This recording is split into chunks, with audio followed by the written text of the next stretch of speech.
Good morning, everyone. This is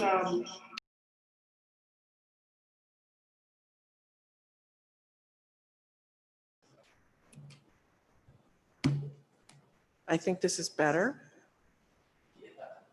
But now you're picking me up. Okay, I know. good. Good morning, everyone. We are gathered around a couple of horseshoes here in Appropriations. And we are starting today to do some briefings and hear from some members of the administration about small businesses and to hear from some small businesses themselves. So before we get started, I was hoping that we could introduce ourselves and then we will take a couple minutes to scatter members of the committee to some remote locations before we proceed. So I will start.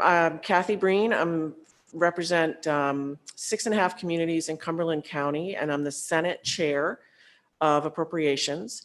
And my co-chair, Representative Gatine, is going to be running the meeting. So I'm going to turn it over to him. Thank you, Senator Breen. Welcome, everybody. So again, why don't we do a quick round of introductions of committee members, starting with Representative Jorgensen. Thank you very much. My name is Eric Jorgensen. I represent District 41, which is part of Portland. Good morning. I'm Teresa Peirce. I represent House District 44, which is the majority of Falmouth. Good morning, John Martin, House District 151, Northwestern Aroostook County, from Allagash to Fort Kent down to Oxbow on Route 11. Good morning, I'm Dennis Kushel from Belgrade. I represent House District 76. That includes Belgrade, Fayette, Mount Vernon, Rome, Vienna, and Wayne. Good morning. I am Linda Sanborn. I represent Senate District 30, which is Gorham, most of Scarborough, and most of Buxton. Good morning. I'm Soren Millet. I represent House District 71, which includes the citizens of Norway, Sweden, Waterford, and West Paris. Thank you. We have a number of committee members also joining us on the video link. I'm going to start with Senator Hamper. If that's not a fake background, then I think he's making us all very jealous.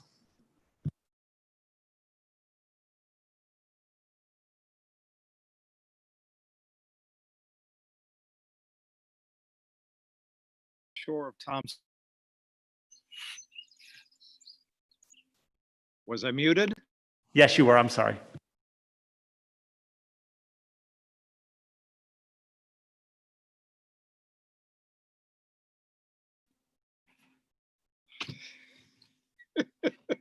Go.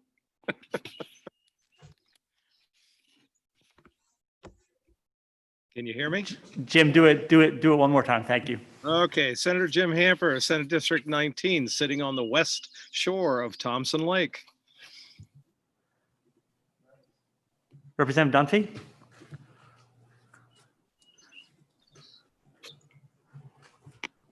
Hi, good morning. This is Michelle Dunphy. I represent House District 122, which is Old Town in the Indian Island voting district. Great. And Representative Dunphy, your audio was not super stellar at that point, so we'll keep an eye on that. Yep. Representative Arata.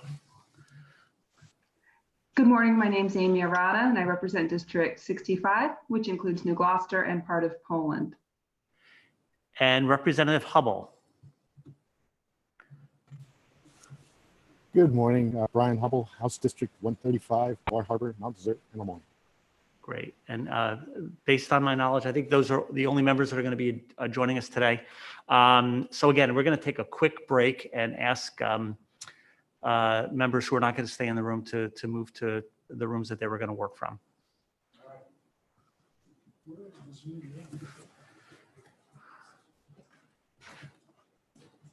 you need the link, Denny? Do you need the link? Do you want me to forward it to you? Yeah, would you forward me? Yeah, sure, of course. I'm looking at all our emails. It'll be right on top. What's your best email? You can do legislative email.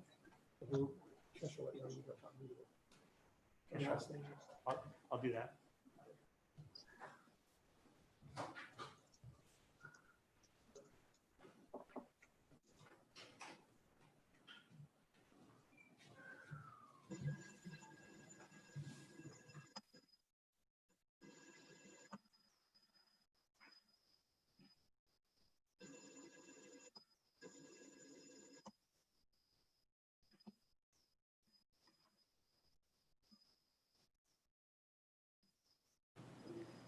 So as we get started, as folks are getting set up, I just want to make a brief announcement. Again, there are a couple of ways for people to watch and participate today. One is through the usual audio link that folks utilize for this committee.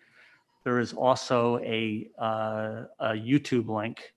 And what I've just been told is that a new link for the YouTube was just sent out a few minutes ago. So if you're trying to get into the YouTube and are not able to, check the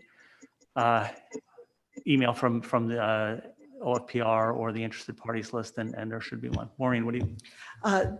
2 new ones were sent out. So make sure when you're finding the link, you find the latest of the announcements I put out to the interested parties list.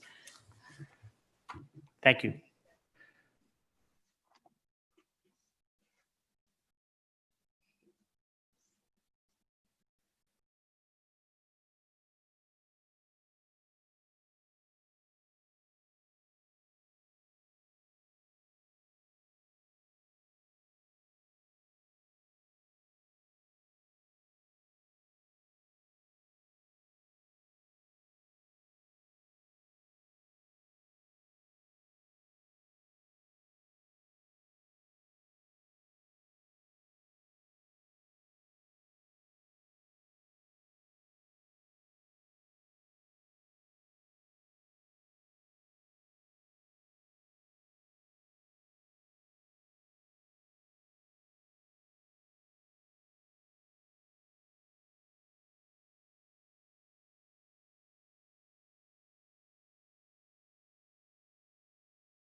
Are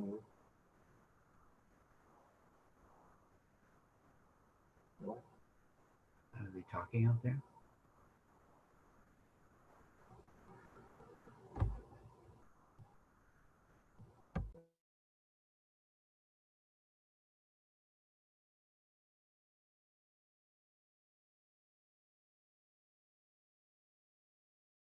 Okay, it looks like all of the members are back online. So I'm just going to walk quickly through the agenda and talk about what we're going to do today. So we've basically got 3 primary parts to our agenda today. For the first part, we are going to have a discussion with representatives of childcare. And when I say representatives, I mean we're going to hear from a parent, we're going to hear from some childcare worker, and we're going to hear from representatives of some childcare businesses, a center-based business and a home-based business. And roughly, I'm expecting this conversation to take about an hour. We'll hear from folks. We'll open it up to committee members for some questions. Then the second part of our agenda, we're going to be joined by Commissioner Heather Johnson from the Department of Economic and Community Development. She's going to talk, again, have a conversation with the committee about the work that agency has done and to help businesses navigate through this very, very difficult time. And then in the last part of our agenda, we've invited a number of representatives, individual business owners from different businesses around the state. Again, I sort of think of this as the first of several meetings that the committee is going to be having. We've invited some individual representatives from businesses today to talk about how the pandemic has impacted their business, how they've tried to adapt, how government can possibly help them and support them. Very, very interested in hearing what they have to say. Again, I'm know that this is probably going to be a long meeting. We've got a number of people participating, and we're managing new technology. We have a lot of people on Zoom, so we're just going to plow ahead and do our best. And I think we did a good job last week, and I think we'll do a good job this week. So on the childcare part of our agenda, is there a Penny Terrio on the call? If you are, I don't see. Maybe they haven't joined us yet. Is Haley Rice here? Yes. Oh. What? Good afternoon, or good morning. Good Already morning. feels like a long day. Thank you for joining us today, Howie. Did you hear my introduction? I'm sorry I did not. I lost you there for just a moment. Yeah, that's okay. Well, thank you for joining us this morning. What I was hoping you would do is spend a few minutes telling us about, the pandemic and how it has impacted the Learning Garden in Bangor, and how you've tried to adapt and the impact it's had on your families and staff. We're really trying to learn a little bit more about the impact of the pandemic on childcare. So I'm going to turn it over to you and just talk to the committee for a little bit. Great, thank you. Good morning, the Appropriations Committee. I genuinely thank you for this opportunity to share on behalf of myself and other childcare centers in our area. As one of the great things that's come out of this is collaboration, working together, helping each other, talking, working through challenges. It's been a wonderful experience. At half, not just myself, but other facilities as well. My name, as you said, is Hallie Rice. I am the owner of the Learning Garden. We're a faith-based childcare and preschool right here in Bangor. We've been in operation since 2015 as a for-profit LLC, after operating as a nonprofit for 2 years prior under a local church. I make this determination only for alliteration's sake. As an extremely successful startup with 100% enrollment and 40 plus families on our wait list only 8 months in, we were shut down just after 2 years for lack of substantial income above our operating costs. And that was 8 years ago, pre-pandemic. So fast forwarding to 2019, our profit margin hadn't changed. As a fixed base service industry, we have concrete projections for enrollment, available workforce. We cannot add more children to make up the difference. We cannot revamp our offerings or even add additional products. Our consumers have a capped income, and our price index must fall within those reasonable parameters for our families to afford it, or our buildings would be empty regardless of the pandemic. Before the pandemic, we were advocating, working alongside other educators, owners, directors, championing for our profession, for recognition, support, and funding. Fighting for additional grants, funding for learning spaces, outdoor experiences, meeting developmentally appropriate recommendations, advocating for the overall community benefits early care and education provides to our economy now, in the past, and in the future. This was also pre-pandemic.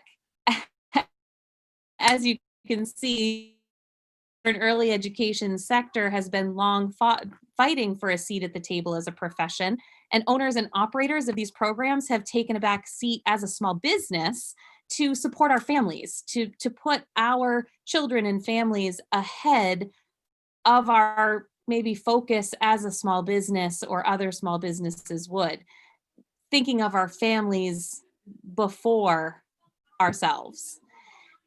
Challenges that we were facing pre-pandemic, we now, with all of this considered, are an even more struggling industry. With weeks of closure, to ensure the health and safety of our teachers and children cost us just short of $100,000 for 6 weeks of closure. Mind you, the CARES Act funds were an integral support in our reopening. And we would not have had the cash flow to purchase the CDC recommended smocks, which cost our company about $1,000 for each staff member to have 2 smocks in the case of soiling, $400 to purchase masks for all of our teachers, $250 for signage to direct parents in a safe, socially distanced drop-off and pickup procedures, $300 plus shipping for no-touch thermometers. We had to order from China because we were unable to find any in the United States. The list goes on and on. Supplies have been impossible to keep on hand. We are required to sanitize every hour. However, we can't find enough sanitation products or continue to afford the price gouged cleaning supplies that we need to do this. When we attempted to order Lysol spray last week, I asked find these items, and they saw so providing supplies to hospitals and nursing homes. So what was left over on the shelves was barely enough for homes, let alone the 12 that I need per day or per week, excuse me, in our classrooms. If we don't see them on our shelves, if we do see them on the shelves, we're only allowed to purchase one. But we have 12 classrooms and we use 1 bottle a week just to sanitize our cots and items that can't be dipped in bleach. When we have our staff purchasing these items, when they see them in stores and reimbursing them, sanitation standards without the appropriate supplies. However, we're miraculously still meeting these requirements. Upon our decision to reopen, it was a forced decision, or a rushed decision, I should say. We were one of the lucky businesses to benefit from the PPP funds. However, I was not given enough information upon applying for this grant to be able to make good decisions once receiving the funds. Once receiving the funds, we were told they needed to be used immediately, and we had not intended on opening until 2 weeks after our original date. With a June 1st scheduled date, we pushed it to May 18th. We opened 2 weeks earlier. Our team was incredible. Our families were understanding. And with the phase 1 part of the very, very appreciative that they could return to work with our early opening. But between the lack of supplies, price gouging, and the additional PPE equipment required to uphold the CDC guidelines, and the unpredictable health conditions looming, the pandemic has had a substantial impact on our industry, like many others. Things our industry have to think about that maybe isn't realized or recognized, or a challenge in some of the other industries, is lunch preparation, feeding our children. Only one person can be in the kitchen now.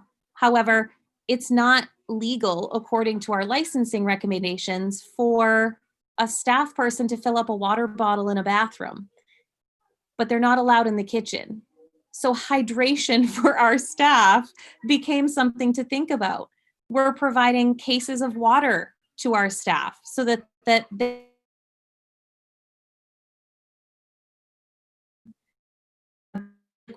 which is the most readily available sanitation option, our plastic spray bottles deteriorate inside the mechanism and render them useless within just a few weeks. Spray bottles are unavailable to purchase in our area and keep being removed from our online orders as unavailable.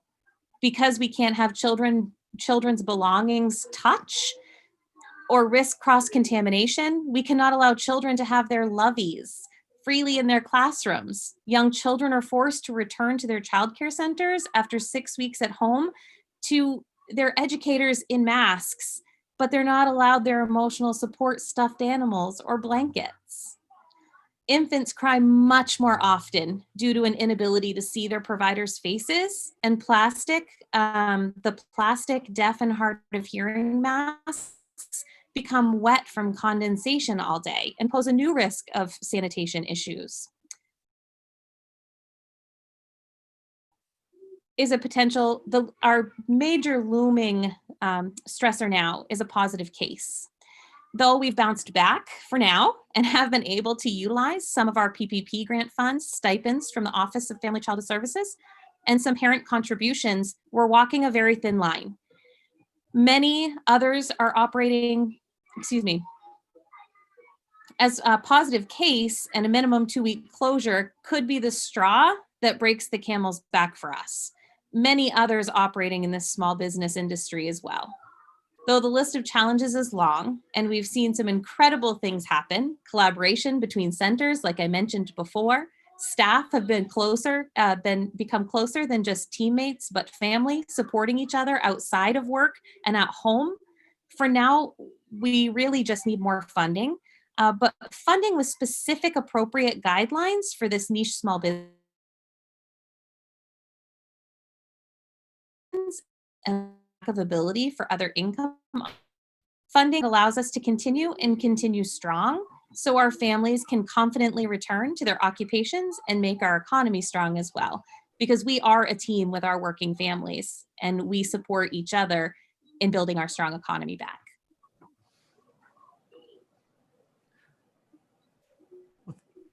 Thank you, Haley. I really appreciate that presentation and the information you shared with us. Do you mind if I turn it over to members of the committee for questions at this point? I'm looking around the horseshoe and I'm looking at the screen.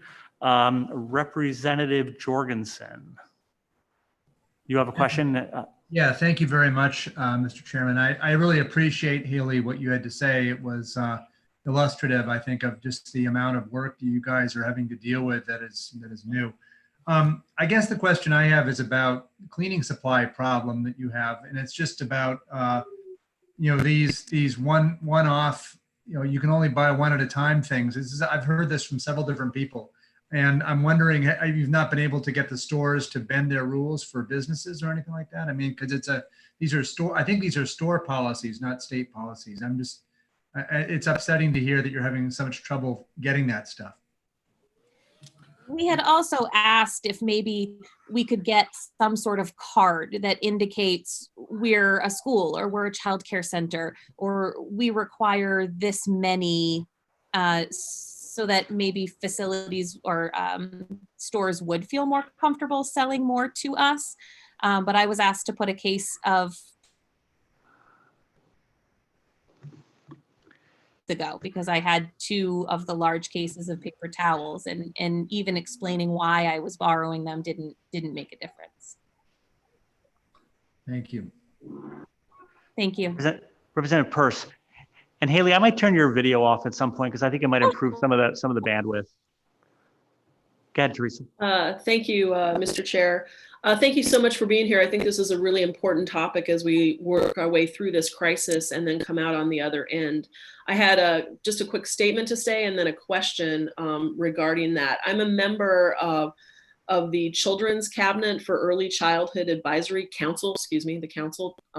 It has a number of legislators on it, but also people in the early childhood arena, including childcare, but not limited to that. We're focusing on the littlest kids all the way through 3rd grade in order to set all these kids up for success.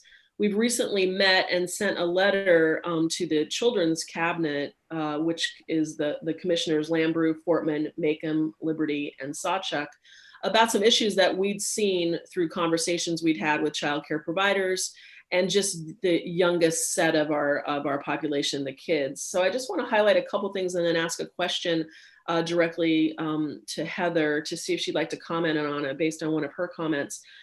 We set forth some things that we think this age group needs and would like for consideration at the Children's Cabinet level to then talk about in a variety of arenas. One of them obviously is further support, financial support to this group. It was great what we were able to provide already through the CARES Act, but we certainly need more of that. I think you've highlighted that very well. The other thing that we're seeing though is we're worried about the increased behavioral issues around children's and their families as they're in these high stress situations and not in a normal, just routine. I think we all can feel that way at times, but this is a particularly stressful environment. And your comment about wearing a shield or a mask and your interaction with children is critical there. And made me think of that. And I think we want to understand how to invest more in behavioral health and services for children and families so that kids don't lose ground. Certainly Senator Breen had a number of bills that had a bill around social emotional. And I think this is just the pandemic is highlighting that even more. We wanted also to be able to we suggested that we support parents through available childcare subsidies and improve technology and coordination. So parents who are trying to go back to work, who do need childcare, can figure out in their region where that's available and where that might be an option. And we had some suggestions there. And then food insecurity around this age group for kids that aren't in preschool programs anymore or summer programs. We really need to focus on that. So I'd like to just ask a question a little bit about the social emotional area around in this, or you can comment on any of these, Heather, or any of our subsequent people who are speaking. I'd love to hear some reaction to these. And then we've sent it to the cabinet. We know they've discussed it once. They'll be meeting again in July, but it's certainly on the forefront as we move forward. So thank you.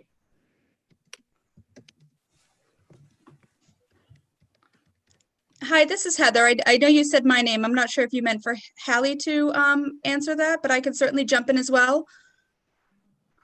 My mistake. I'm sorry. That's okay. There are a lot of boxes on my screen, I'll be honest. Yeah, so Hallie, if you have some input on that, I'll hold off, till my portion, and I can add some of my thoughts when I speak. Thanks, Heather. Hallie, did Thank you you, have any comments or thoughts on what Representative Persh was just referencing? Yes. When deciding what to speak on today,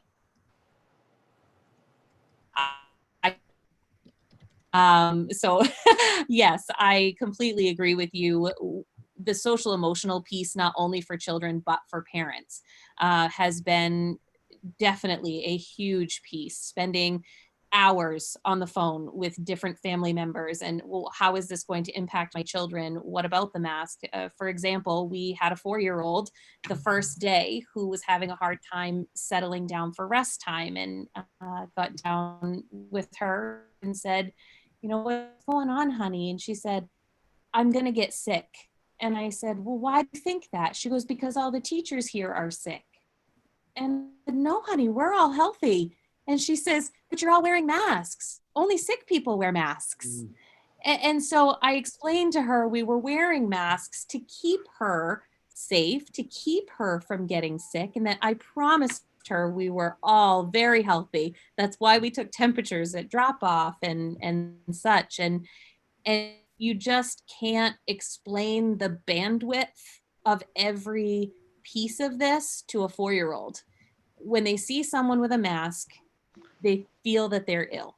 So it's just a big piece of this. We had a new mom start yesterday, her first day here, and she was not able to bring her child into her classroom and deliver her herself to her child's new environment. 12 weeks old. We've built a good rapport with families. We're doing after hours tours. We're doing a lot more one-on-one communication to help families feel as comfortable as possible. But these times are definitely, and finding that emotional support for families, social emotional support for children, we're providing families with social stories via video that they can watch with their children at home, just as many resources as we can possibly provide to them so children and families feel supported. Thank you. Representative Miller, did you have a question? Yes, Mr. Chair. Thank you, Ms. Rice, for what you're doing and for being with us here today. I have a couple of quick financial questions. The first being your reference to getting some money from the PPE program, but it didn't sound like you got everything you wanted. And perhaps a bigger question, we've been given information that says that the federal government, through Congress and actions already adopted and money received, that there's nearly $11 million that the state is in possession of for childcare and development block grant. I wonder if you could share with us what you know about that money, if any of it is being used or considered to be used for agencies like yours that have struggled during the close down of your operation. So basically, it's a financial question. To what extent are you in receipt of monies and anticipating monies, and where will your shortfall end up being? Absolutely. Thank you for that question. We were able to receive the PPP grant. However, we weren't open when we received the funds. So it took us about 3 weeks to be able to open and open strong with policies, procedures, and all of the CDC guidelines taken into consideration in conjunction with matching those to our already 110-page licensing book. So it took us about 3 weeks to open. And at the time, the PPP grant could only be used if you are open and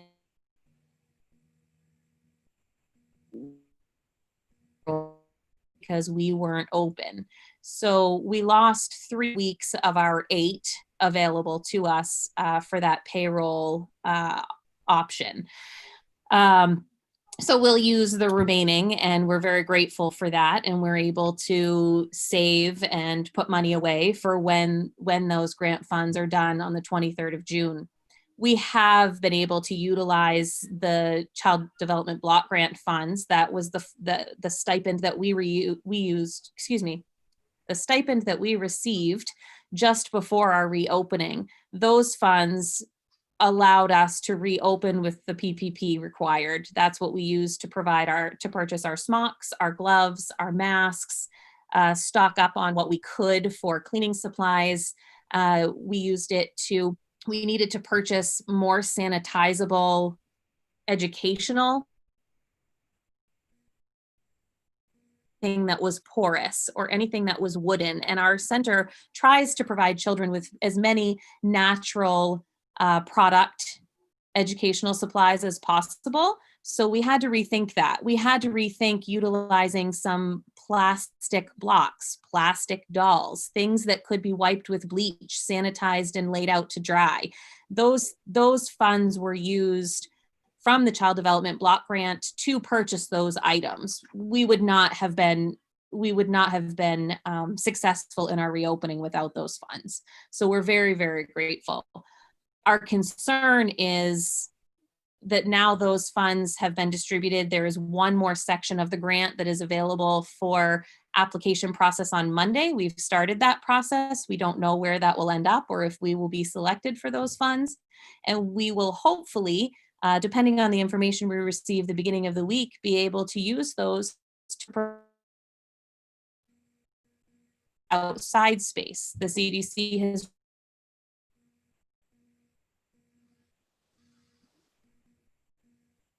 Hallie, you're breaking up a little bit. So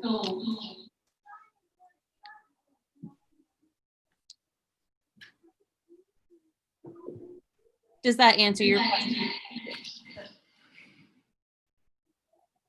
Representative Miller, you all set? Haley, just a quick follow-up. Yes. If I might, assuming that the pandemic abates somewhat in the going forward and the schools open and some of your population of children being served returns to normal, what is your projection of how much your organization will have gone into the red as a result of the virus and this last 7 or 8 week period? That's a very good question. Without doing out the numbers right at the moment, my guess would be we would be around the $100,000 mark from lost income. Great. I mean, not great. Thank you. Yes. Sorry, we're trying to manage through some technology issues in the room, which I think was my fault. So I apologize for that. Okay. Hallie, thank you very much. I think we're going to move on to the next presenter, if that's all right. I really appreciate you joining us today. Absolutely. So, so Claire, are you on? Claire Bellio?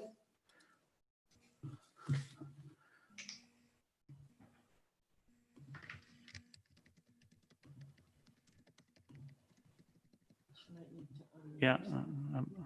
If you could unmute yourself, that would be great. I'm here. I'm here. Thank you. Thank you. Sorry about Claire, that. I'm going to keep your video off just to maybe improve Yes. the performance a little bit. Thank you. Thank you. First, I want to say good morning to the members of the Appropriations Committee. I thank you for the opportunity to share my experience. I have a small family childcare in my home in Lewiston, Maine, and the name of the program is Bright Start Childcare. I am licensed to have 12 children and currently have 6 children enrolled in my care. I made the decision to temporarily close my childcare on April 6th when Governor Mills announced the order for Maine families to shelter in place due to COVID-19. Due to the closure, my program was impacted financially. It was difficult to collect tuition payments from the families I serve. They agreed to pay me portions of their tuition because they were also getting paid, but were feeling insecure at the time as well on where their jobs were going. Collecting unemployment was not an option at that time either in early April for self-employed family childcare providers. Because I was closed for the month of April, I suffered another financial loss of money from Catholic Charities food program that I depend on monthly. Also, one child will not be returning to my childcare due to her parents having job insecurities and possibly being laid off due to COVID-19. I was very concerned about the impact my closure would have on the children. Their routine was completely disrupted and they had tremendous difficulty understanding why they couldn't play with their friends. With that in mind, I planned social distancing visits and brought some of their favorite toys and books to borrow. I also had biweekly FaceTime calls with each child and stayed connected with parents through calls and texts. Other daycare providers also connected with kids and parents through Zoom. They planned activities for kids and many of them were not getting paid during this time, but were still willing to do this. Upon reopening on May 4th, I've had to adapt to specific childcare cleaning protocols developed by this Maine CDC. Each day, this new routine involves more time and money in order to ensure a safe environment inside the daycare as well as on the playground. I've also implemented Maine's CDC arrival and daily health protocols. At drop-off time, a child health screening form is filled out every morning that the parent signs so their child may attend daycare that day, providing they are free from fever or illness. Now, as a small business owner, it has been a very stressful time. I was fortunate to receive payments from parents, but some have already said that they would not be able to pay should another pandemic occur. If possible, I would want the state of Maine to provide some financial security to childcares and childcare centers should there be a resurgence of COVID-19 in the future, forcing us to close again. I would also like to see maybe some grant opportunities so that childcare programs can survive this pandemic and for program improvements in early childhood education. I would like to have Maine government to help family childcares and childcare centers to acquire a 0% interest loan or very low interest rate for business loans. Possibly also provide income tax and property tax breaks for the year 2020 for family childcares and centers. As we look past this immediate crisis, there are other ways to support childcare. For example, Maine could adjust the market rate for childcare subsidy payments to accurately reflect the cost of caring for children in daycares. In speaking about the CARES Act, I'm very appreciative of the money I received from the CARES Act. I was able to restock and replenish my food supply, buy cleaning products and supplies, and many other items I needed to ensure that my environment was ready to safely reopen. For many providers and centers, that was not enough.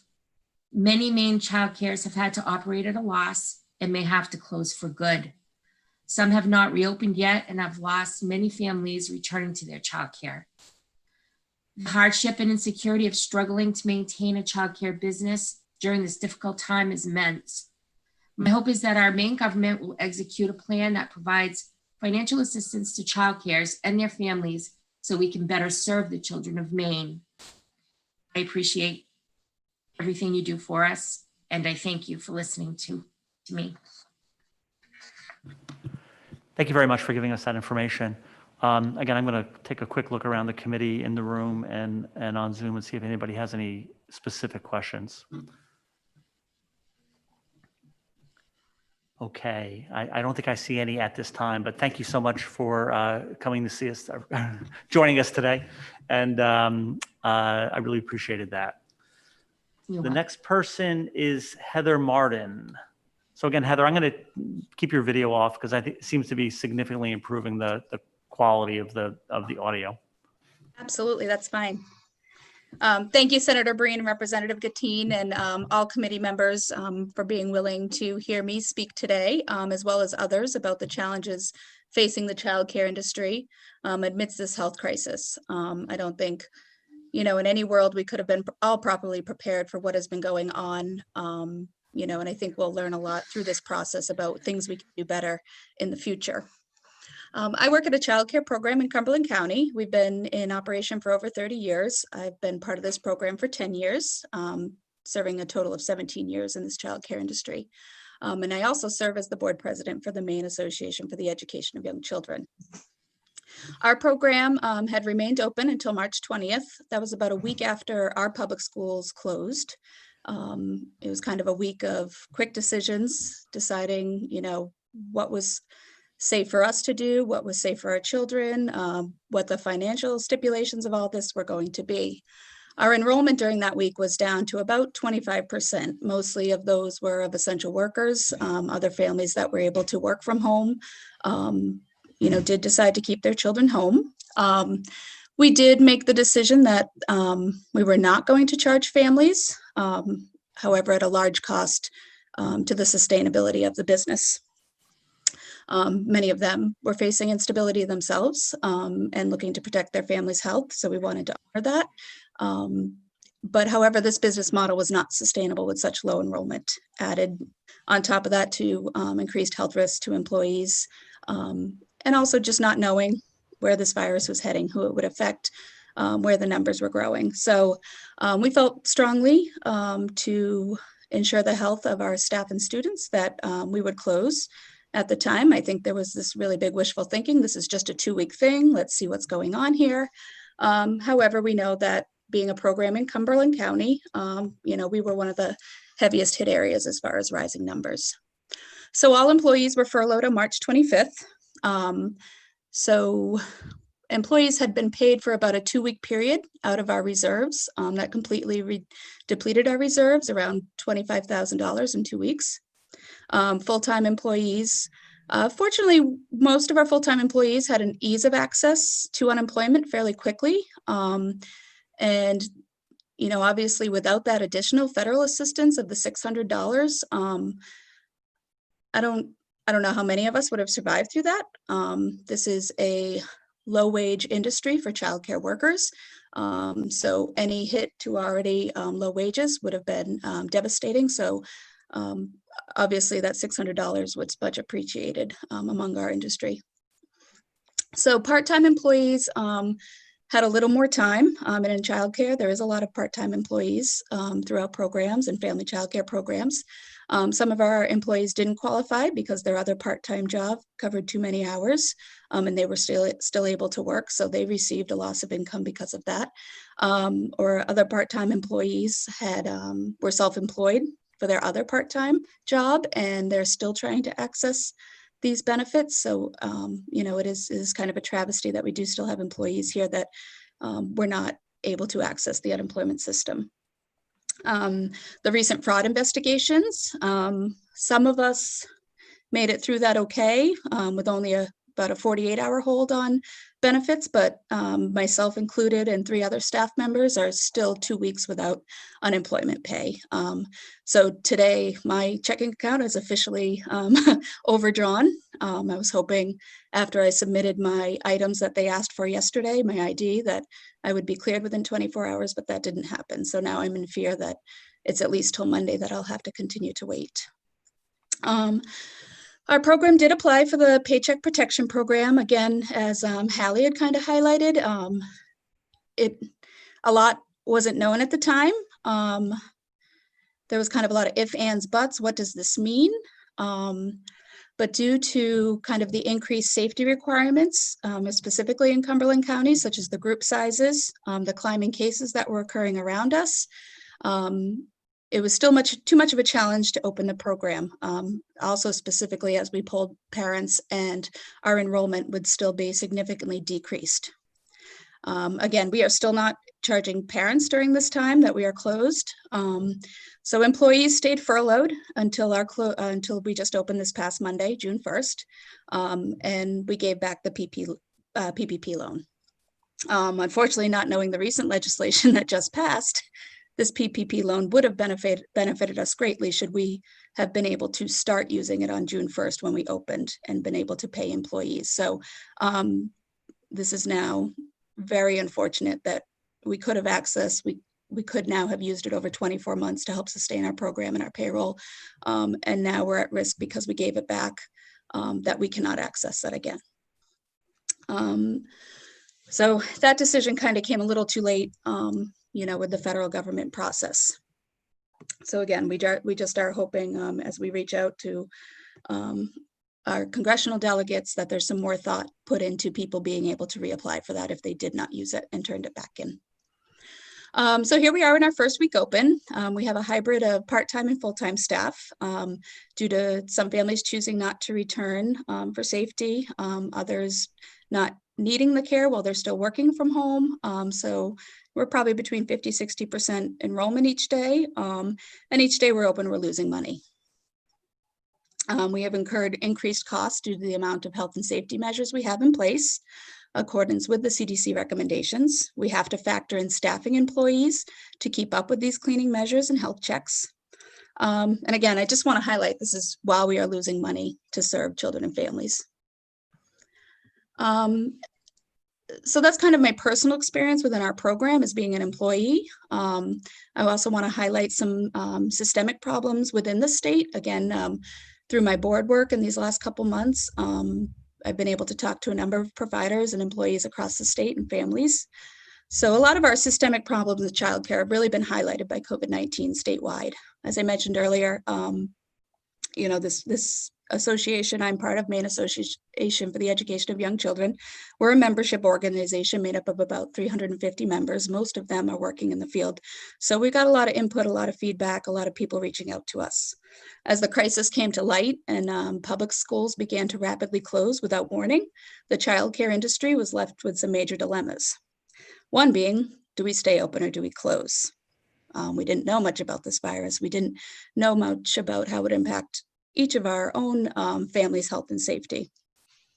And the other was, do we charge families who aren't utilizing our care or if we are closing? This created a lot of tension in many programs. It pitted families against programs. It pitted programs against programs because there was really no right or wrong answer. And it was hard. There wasn't much guidance going on what direction each program should go.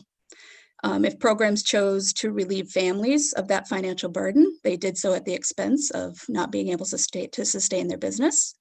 If programs chose to charge families, they risked losing those families or placing a hardship on them. Childcare programs operate on razor-thin margins, and any loss of revenue is a big hit. On top of these decisions, programs were also trying to sift through all the information, including unemployment, loans, grants, access to supplies, subsidy reimbursements. All this information is coming from many different areas: the Office of Child and Family Services, Department of Health and Human Services, Licensing, Department of Labor, Department of Economic and Community Development, from the governor. So we kind of have this kind of crazy mess, a lot of information going out from a lot of different places. And owners and directors and employees we're having a hard time siphoning through all this to make the best decisions they can. Also added into that is the urgency of making these decisions. You saw, we see the repercussions of our urgency, feeling what was best for the PPP loan. You heard Hallie's story about that, the urgency of how she would utilize that loan. Those are hard decisions to make when you're in crisis. And I think that's what we saw, is that everything was coming from every direction. And a lot of us just felt like decisions had to be made, even if we didn't have the best information. We only have one staff member on our organization. I think because of our relationships with our members and our partners statewide, we were quickly flooded with emails, messages, phone calls. Everyone in the childcare industry was looking for guidance, someone to help them make those informed decisions with all this information coming at them.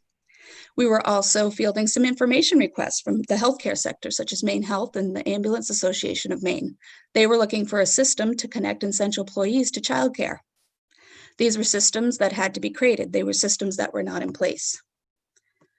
Our capacity of one staff quickly became overrun. We were doing work to support state departments, collecting data, doing work to support the childcare workforce, and work to support the healthcare industry.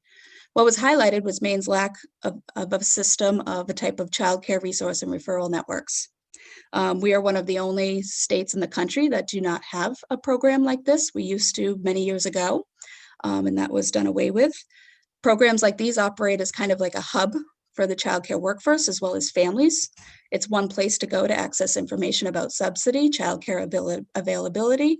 In other states, this became the programs that helped providers siphon through all this information.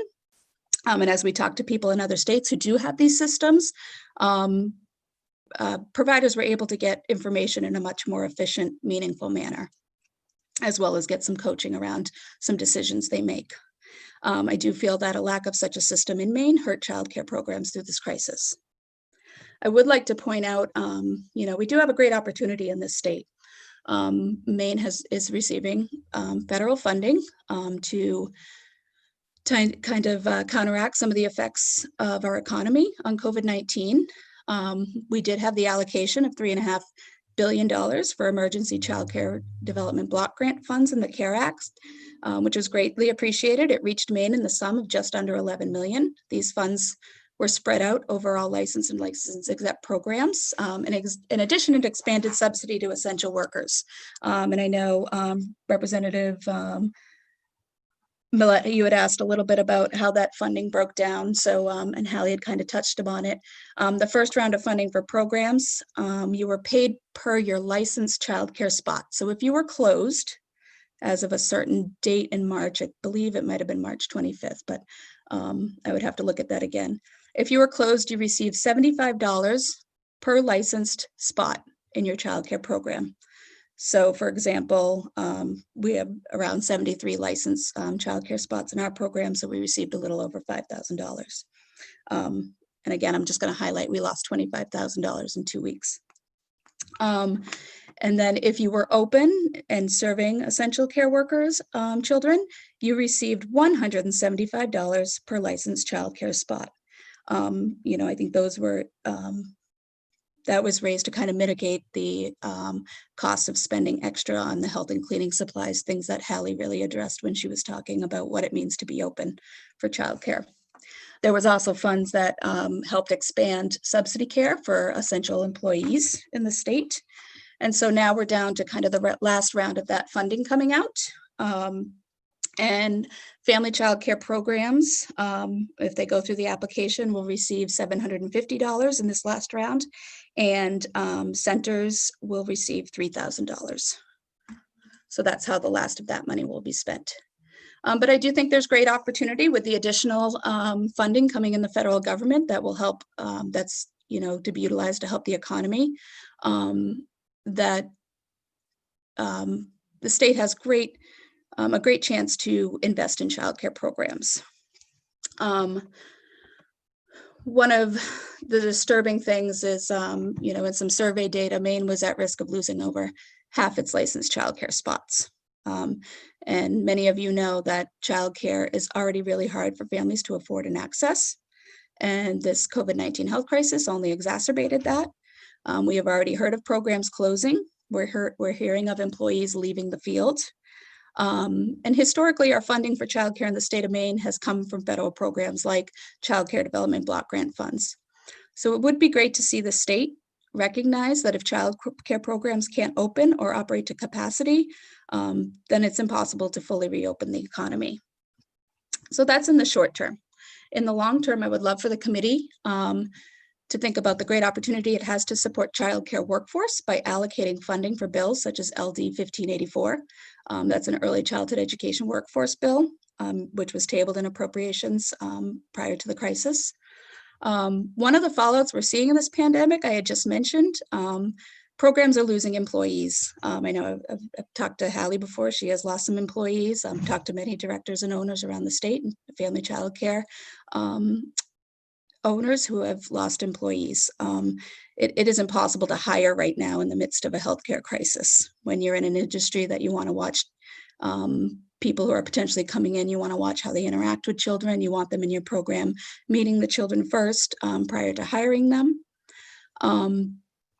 And, you know, again, I'll highlight this is a field of low wages and low benefits, which was deterring people from entering the workforce in the first place. Now add the instability of the field of being open, closed, potentially being closed again, should we have a test positive in any of our programs. We know the $600 will run out in July. If we should have to close down in September and employees can only access limited unemployment funds because of another emergency happening, you know, I don't know how many staff will stick around for that up and down roller coaster. So supporting a bill such as this would have an opportunity to increase training, education, and compensation in our field. In Maine, the average child educator makes under $12 per hour. And just to kind of go to Representative Pierce's point about behavioral health and what's the best way to invest in that, as an early childhood educator of 17 years, I really think the best way you promote behavioral health in your program is you have highly trained and compensated educators in your classrooms. We are the first line of defense when it comes to counteracting behavior problems and adverse childhood experiences. And if we are a highly skilled, trained, and compensated workforce, we can help children through many of these crises and then refer children who may need additional support. So in closing, I just want to highlight why kind of why childcare doesn't fall under this traditional umbrella of other businesses. We're seeing sad losses for many businesses across the state, all worthy of support. I had someone say to me, the solution is to just put more stimulus money into everyone's pocket and that money will get out to the economy and everyone will be okay. But what I had to point out is that childcare is uniquely different. When you were talking about selling care of children, a family doesn't take stimulus money and upgrade their child's nap spot. Childcare programs don't charge higher tuition when many families already pay upwards of 30% of their income. We will lose families if we have to charge more to help subsidize the cost of what we lost. Childcare is expensive to run, and many programs hope to just cover the bills and payroll week to week. The COVID-19 health crisis may have highlighted a lot of the fractures in our childcare systems and how they are funded and supported, but it is my hopes that has also highlighted how vital this industry is to our economy. Maine's working families need childcare, Maine's economy needs working families, and Maine's childcare really needs all of you to take action on our behalf and provide a funding stream to ensure we are open for Maine. And I appreciate it. And I know Representative Jorgensen had a question about supplies as well. And I do want to, there was efforts made, Educate Maine, Maine Spark, and Maine AOIC teamed up to try to connect businesses in the state with childcare programs where the program could sign up for supplies they need. And then if businesses had an ability to access those or order those or had a supply, that they could mail them directly to the childcare programs. Even though it was a great effort, Maine, unfortunately, it didn't produce much success as far as being able to get supplies out to programs. Thank you. Thank you very much, Ms. Martin. That was a lot of information, and I very much appreciate it. Any questions from the committee? Looking around the horseshoe, looking at the screen. Oh, Senator Sanborn. Thank you. That was an excellent presentation, and I really appreciate all of that information that you shared. It really rings true to everything that I know, and I can't think of a much more important investment than early childcare. I was curious about your comments about the way parents used to be able to find slots for their children. And, you know, I remember years and years ago when my children were young and when I was practicing family practice, that there was a group called Childcare Connections. Is that what you're referring to that went away? And do you know why we stopped that program or whoever was running it? I thought it was connected with Maine Health, but maybe not. Yeah, I would have to look back to get the exact name of that program, but I can definitely get to that to you. I know the program went away because of funding. I would also have to let you know exactly what administration that was when that occurred and maybe what was going on in the economy at the time when that happened. So I'd have to dig back into that a little bit.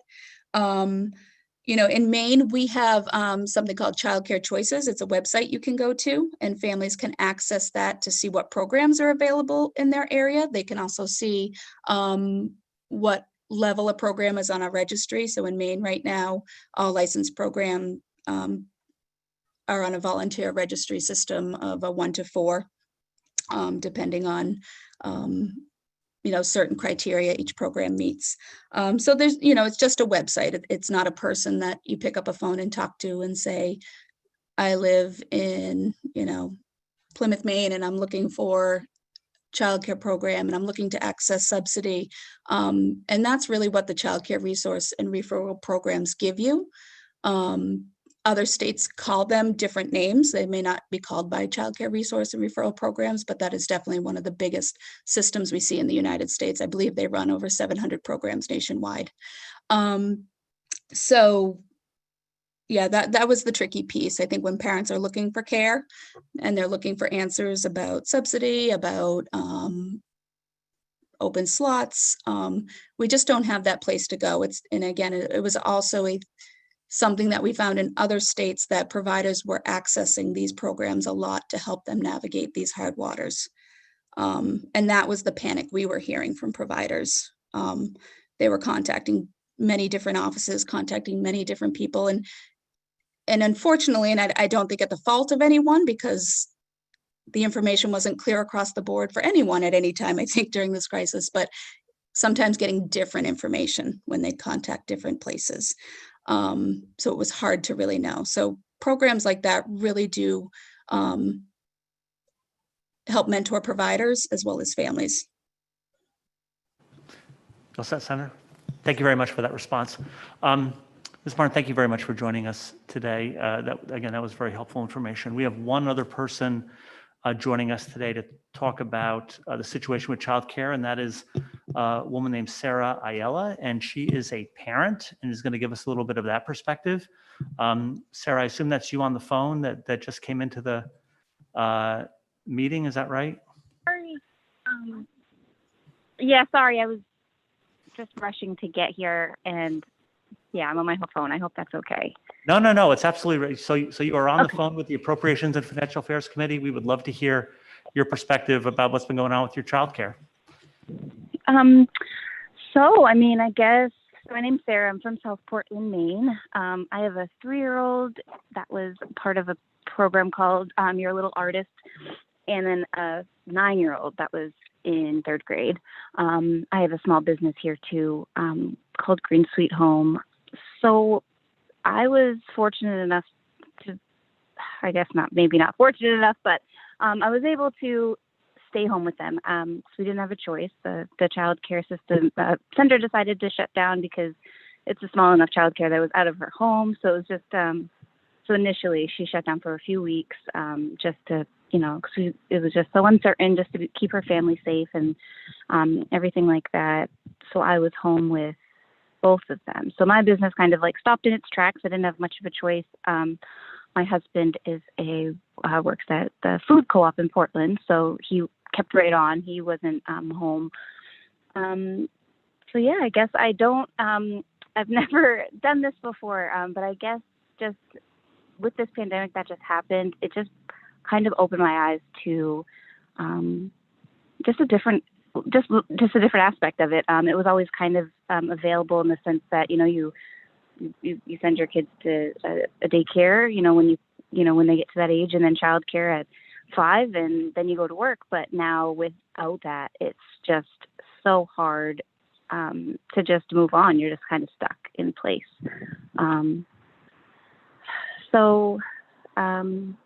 Yeah, I mean, I'm not really sure. Sorry. But we're just, yeah,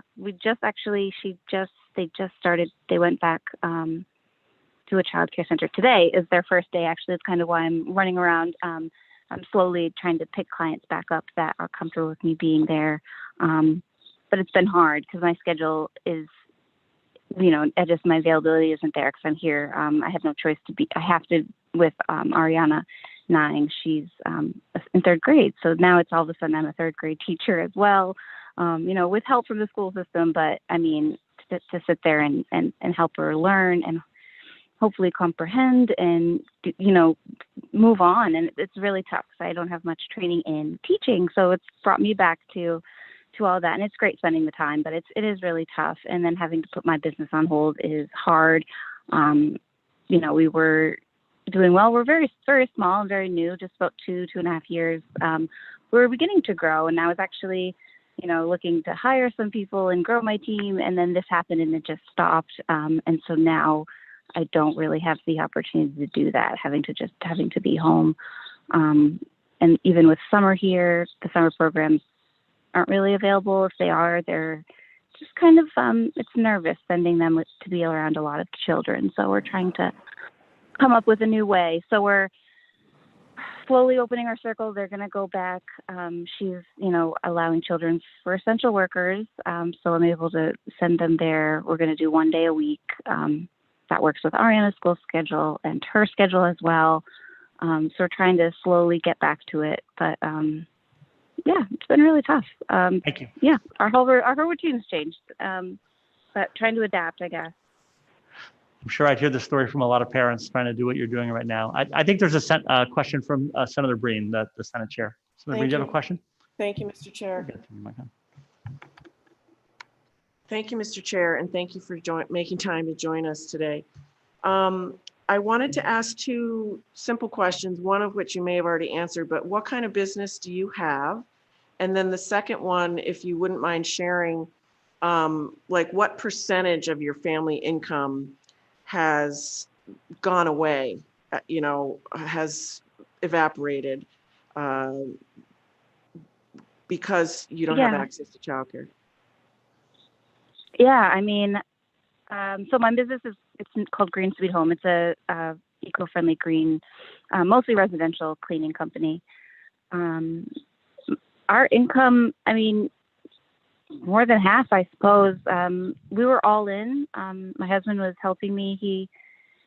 For the last year, on kind of the back end type of stuff. He was right, in it, still very hands-on for us. And this past winter, so it kind of dives into another piece of the childcare system. So in the winter, my business does slow down a little bit. I do a lot of summer work. So with that dip in income, I was on the verge of taking my son out of childcare for a few days because we just couldn't afford it. And the provider that we go through, she was like, you should, apply for assistance. And I have done that in the past and didn't have the greatest experience with it. It just wasn't it was really hard. I mean, at the time my daughter was 3. I was actually doing an apprenticeship. My husband was in school and we were like, let's see if we can get just a little bit of help so she can go to daycare so we can do all these things. He was also working nights. And we weren't able to get any help financially. So we had to take her out. He actually stopped going to school and it was all very frustrating. But this time around, she said, no, I think that it will work. Talk to this person. They were able to get us approved for some subsidy. So that was pretty amazing because it helped me continue working. So instead of me taking my child out of childcare, which means I don't work, I work less, making less money, not growing my business, I was able to continue on. And so that was pretty great. But then this all happened. So yeah, I pretty much stopped in my tracks. So what I'm saying is, so the business was bringing in pretty much 100% of our income. While we learned that it was dropping a bit through this winter season, my husband decided to get a full-time job. He's always been kind of in that grocery industry. So he found they're looking for a manager over there. So he said, let me do this. We definitely could use the, the extra money right now. So thank God for that, because he is now, essential. So he never lost his job. So he had a job during this. So while I lost everything, I mean, we weren't bringing anything in it. There was a few clients that were so great that were continuing to pay for services while I wasn't able to provide them. Was really, really great. But yeah, so my income, together I make a little bit over half of what we bring in, and now it's just him. We were able to we were able to get some help with the Paycheck protection program, which helped me a lot as far as just keeping the business going and keeping myself going and our household going. And in order for that, because if not, I don't know what would have happened. I probably would have, I'm not really sure, but probably would have been able to keep the business going or keep my employee. And so we're going to make it through eventually, but as of now, we're still just picking away at it. I'm not nowhere near where I was. I don't know when I will be. But yeah, so, I mean, to answer your question, I guess we lost over half of our household income. Thank you so much. Yeah. Sarah, thank you so much for all that testimony. I'm looking around the committee room. Are there any other questions from committee members? Yep. Representative Cashel, you can unmute yourself and ask a question. Thank you. So thanks for the testimony. I've been listening to the whole group, and this question probably isn't directly for Sarah, but someone who has testified previously. So we have a number of people who are families who are two-parent or two-income families, and we have closures of daycare centers, and we have businesses starting to reopen. So does anyone know that whether or not there are situations where parents can't find daycare workers, and with children who they would normally put into a daycare child, but they either can't afford it because only one member's gone back or they can't find a daycare facility, seeing or experiencing situations where kids who would normally be left home? So I think Representative Ketchel, you were asking whether any of the panelists, and I don't think they're all still with us, are aware of situations where people have been going back to work and they haven't been able to find daycare. Is that correct? Childcare? Right, and they're leaving their kids at home when they would normally put them in daycare. Okay. Would you mind if I weighed in on that a little? Yeah, go ahead. Yes, sure, go ahead.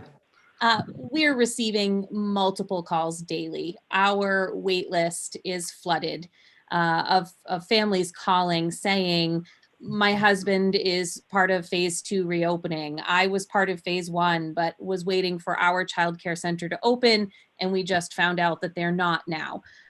We're getting many of those calls a day. We are trying our best to consider our families who are still waiting to see what their businesses will do before we obviously offer up their spots. So we have put a June 15th deadline on decision making so that we can start enrolling some of those families who are looking for childcare because theirs has decided not to reopen or is still having a pending reopening date, but they need to go back to work. So there is a need, and there are many phone calls around that. So yes, that is very much a thing. So if I follow up.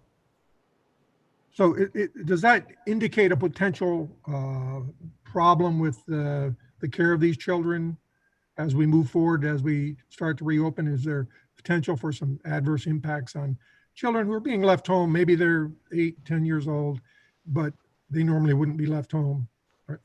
Does perhaps maybe DHHS has an answer to that? I think that is a potential concern, which is why there have been some more lenient, per se, licensing regulations for startups, family childcare centers, or people in homes that could only watch 2 children in addition to their own without having to have a license, are now able to get provisional licenses to watch more children in the interim. And, we hope and pray that those are always families and home childcare settings that are beneficial and positive and safe, but without the proper screening that we're used to, yeah, that very much could afford some adverse consequences. Thank you. You're welcome.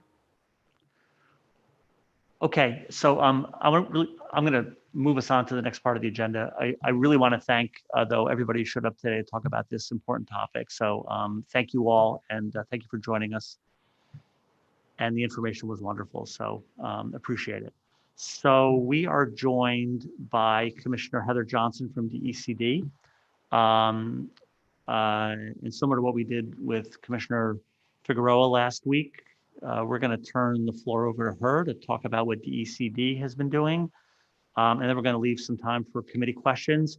I just want to tell committee members, I'm going to pretty liberally probably stop people's video if we continue to have some of these technical issues that we're having, because it seems to be improving things. So don't take it personally if I turn your video off. And it looks like we've been distributed, Maureen, is that correct? A presentation that the commissioner has brought us. Does everybody have that? And it's also been posted online. All right. Thank you very much. And maybe Nick could come in and pin video for Commissioner Johnson on the screen. Could you do that? If he's listening. In the meantime, Commissioner Johnson, I'm going to turn it over to you, and I'm going to, oh, you're on video. There you go. Great. Well, good morning. Thank you very much for making the time this morning to have this discussion. I look forward to it. You know, it was maybe less than 6 months ago that we were together actually talking about the strategic plan and the execution of the strategic plan, and really forward thinking about our economy and the strength elements in our economy and how we were going to transition our economy forward and think about diversifying, and workforce shortages were our biggest challenge in that moment. Obviously, fast forward the 5.5 months, some significant change since then. And we have really kind of reset, at least at DECD, short-term, reset the thinking more around the crisis management components, obviously, and have been more short-term focused on how do we support businesses through this kind of really difficult time. We'll talk hopefully this morning a little bit about where we think businesses are, talk a little bit about the information we have and the information that is evolving, just so that you know kind of what's available, or at least so far what we have available and what we are also currently developing. And as you know, the governor has launched the Economic Advisory Committee. They and some of you are actually on the Economic Advisory Committee, so they are focused. So as DECD focuses on these short-term kind of working through this really difficult time, they are focused on how do we get back to the execution of the strategic plan. That work is too important to not try to figure out how do we really really quickly create this bridge from where we are today back into some of those execution components.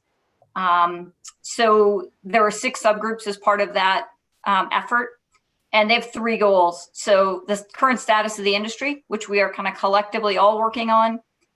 What does the sector need to survive? And then how do the sectors prosper? What are the options to get them back into that mode that we kind of originally envisioned them as part of the strategic plan? So that committee will have a report on July 15th. I think that will continue to help inform where we are and how we move forward.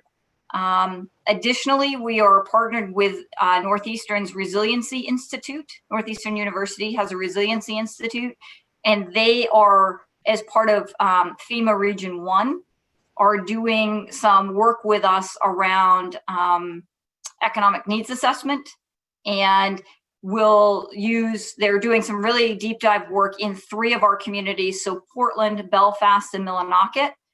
And then we'll use that information to try to extrapolate needs across the state and let kind of local communities weigh in on that assessment. And then that's a great framework for us to use as we go out to try to find other federal funding assets and things like that. So that will help inform some of the work as well. And Northeastern's Resiliency Institute is partnered with MIT's Lincoln Lab on that as well. So some really high-end economic specialists there coming in to help us. So I would say, right, the needs of the economy are evolving every day. We continue to look at kind of very targeted approaches. We found lots of national research talking about be very targeted with the solutions to the approaches. And so that is the path that we are underway. So if you go to the first slide, just trying to frame up what our economy looks like and where we are potentially, where we have higher risk elements and where we have more stable elements.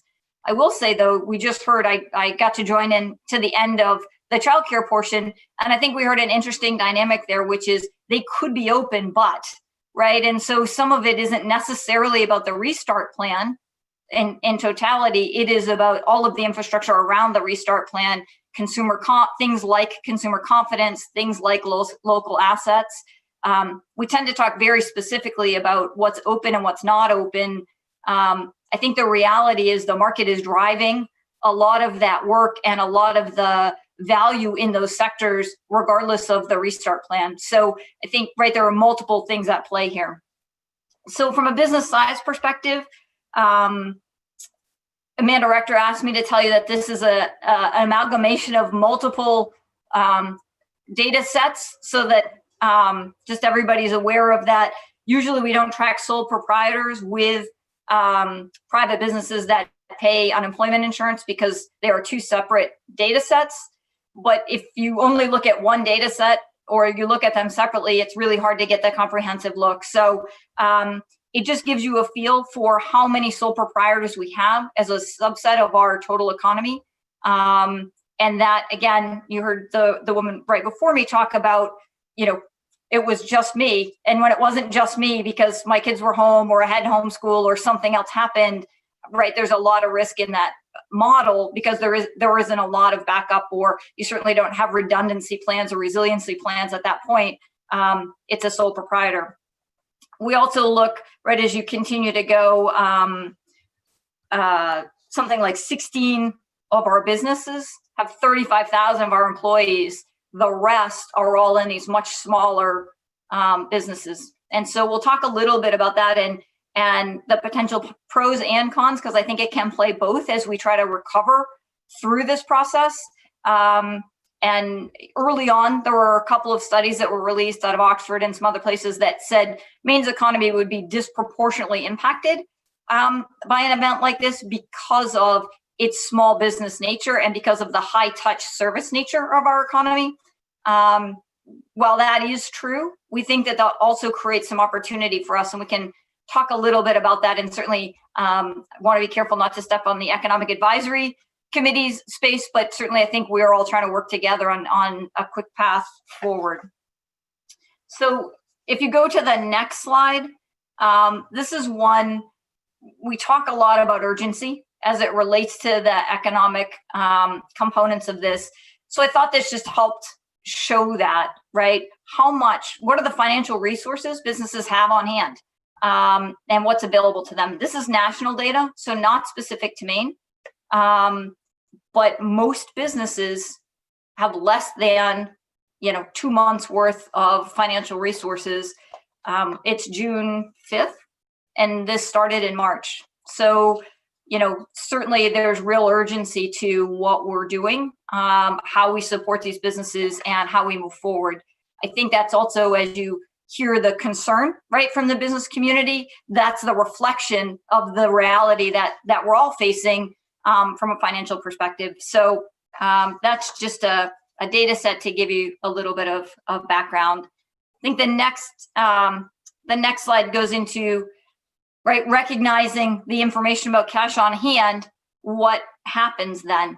Again, another national set of information from the Fed Reserve, but you really then start going into owner funds. And obviously that is a direct relationship to the sole proprietor small business piece. Large businesses don't go into owner funds. Large businesses potentially go into shareholder value or cost cutting or other pieces, but the direct correlation between the small business ownership and the use of personal funds, right, is really a connected part of this financial stress.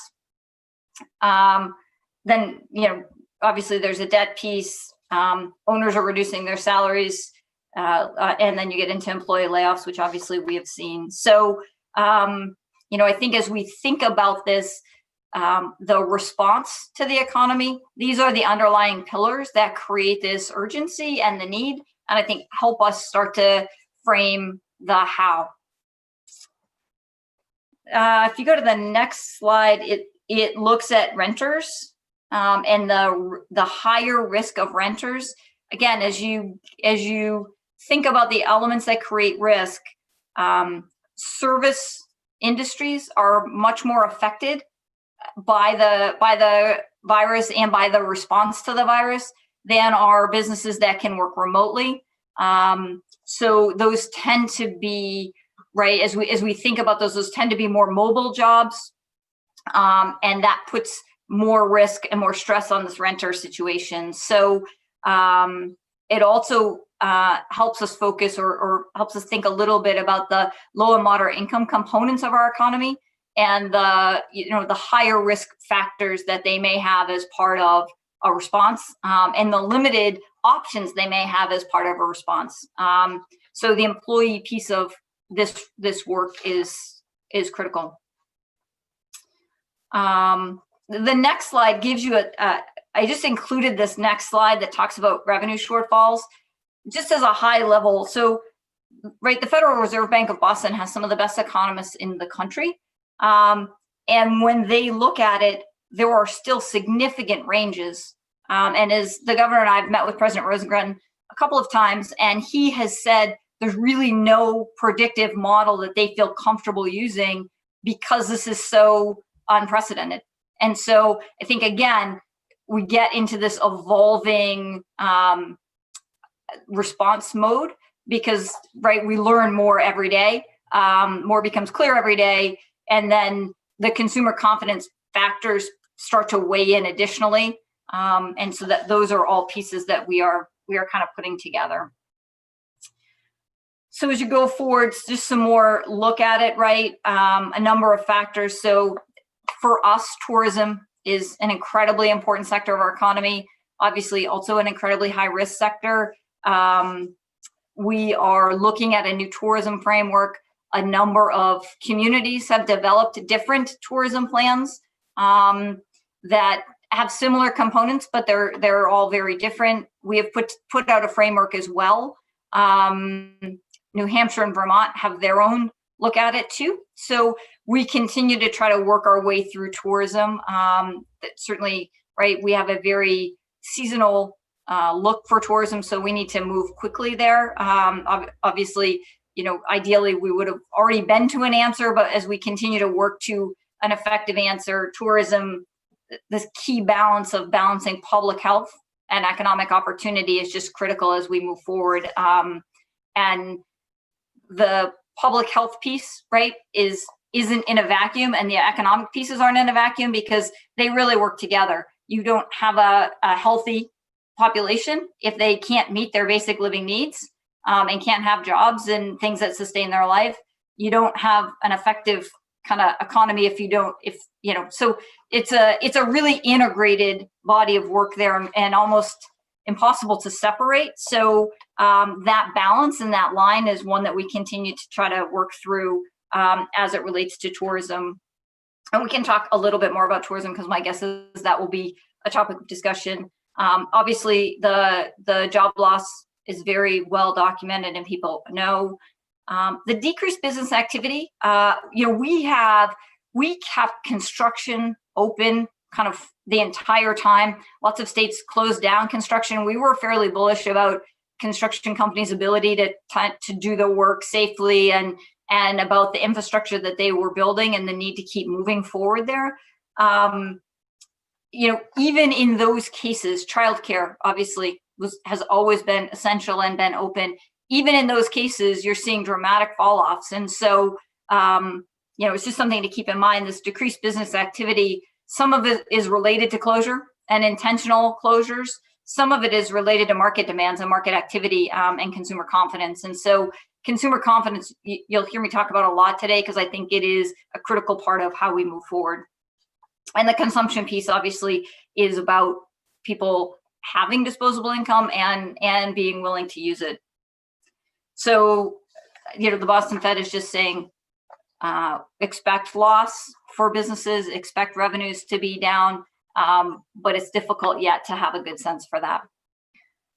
So kind of shifting gears and moving into resources for businesses here for a couple of minutes. The Paycheck Protection Program was one of the big programs that the federal government released through the Small Business Administration.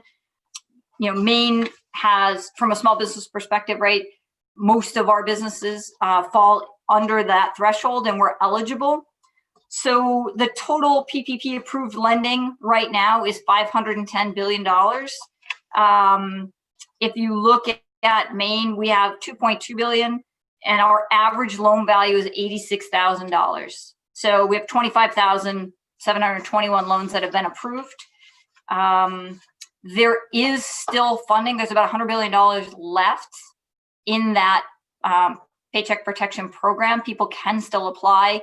I will say one of the things that you know, the bright spots in this, these community and local banks did an amazing job at standing up these PPP loans. This was not an easy task for them. Many of them don't do SBA loans as general business.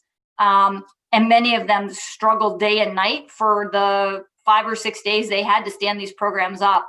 You know, I was getting calls from regional banks and, you know, operations folks from some of these banks, like all hours of the day and night trying to get help with, I don't know what our password is, our link's down, this is happening, that's happening. SBA, right, was overwhelmed with the input and the need, but did a really good job.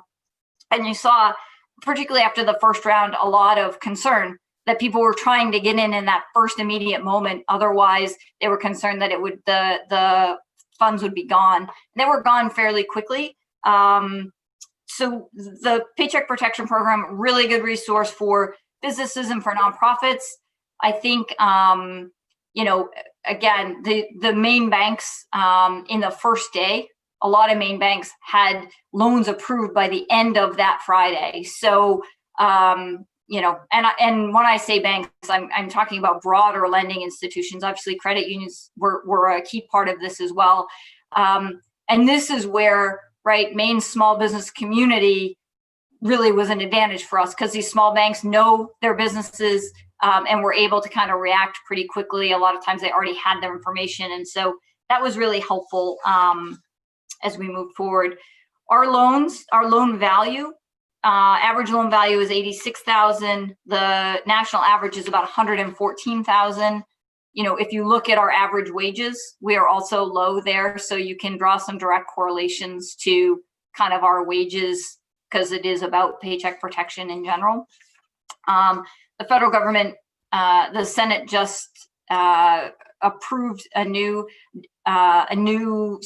elements to the PPP, which allow people to spend up to 60, and the House have also approved it, up to 60% now is required for paychecks for payroll. There can be more now applied to rent and other things. I think, you know, it's become really clear that these operating costs are a challenge. And so there were a few that are variable and some of them that aren't. And so they created some leniency around other operating options. So the next sheet just gives you kind of where we stand to others. Early on, we were really high percentage-wise. Our businesses got in quickly. I think our lending institutions did a good job getting information out. We held a number of large sessions, and our regional SBA director is very proactive as well. So there were a lot of good, a lot of people ready for this program. About 17% of Maine businesses have been approved. And again, there is still money in that pot. So if you talk to businesses and that's helpful to them, you know, we continue to try to encourage businesses that that's an appropriate program for to go ahead and at least talk to their lending partner about that. The next slide talks a little bit about sectors. This is a national slide that the SBA sent for us to use, and does not represent Maine businesses, but it just gives you a sense of where those PPP loans are primarily going.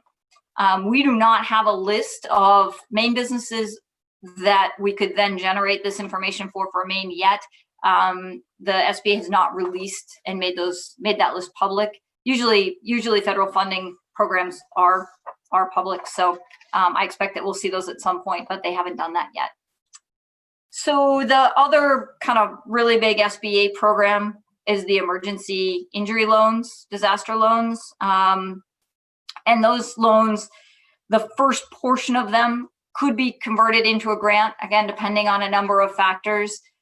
And that, so we've had 2,900 of those approved for $225 million. And those are currently closed, although there may be more money coming there. Additionally to that, before the end of the session, you all approved guarantee for consumers. There is still some funding in that.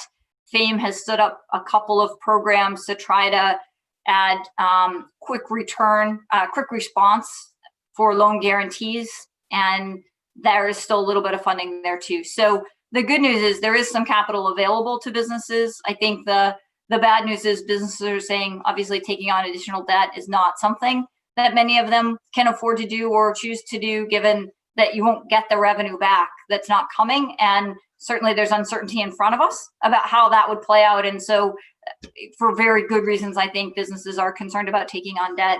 PPP done correctly is a grant and will be a forgiven loan. People are, early on, I think people were very concerned about the details because the details for the forgivable part weren't very clear. They are quite clear now. So, we are encouraging, we're doing another round of kind of social media marketing and talking to businesses about kind of, could this be the right program for you to keep moving forward? So again, I think the good news is there is some limited capital available. The bad news is most of it is debt-based at this point. So I've got just a couple more minutes, if that's okay, Senator Breen and Representative Bettine, and then we'll kind of maybe open up the floor. Is that That would be great. Thank you very much. Okay. Yeah. So I think the other maybe obvious thing to talk a little bit about is the restart plan and where we are with that and kind of what this looks like moving forward. So in your document, we've tried to outline the guiding principles, right? Protecting public health, maintaining readiness, reliable testing, and then obviously collaboration. So since we've posted this, we've had over 3,642 submissions into the portal, and that's not the legislative portal, that's just the private portal. So 1,047 business owners, 368 employees, 2,162 concerned citizens. That doesn't connect to anybody who worked with us, to anybody who might have reached out directly to our department or anybody in our team, and all of the associations as well that have been part of facilitating this feedback. So lots of feedback, I would say. And as you would expect, it's complex feedback. Some of it is very direct and not incredibly positive. Some of it is very positive. Some of it is the how, right? And really the portal was designed to talk through the how. What are the easiest ways to do this? What are the most effective ways?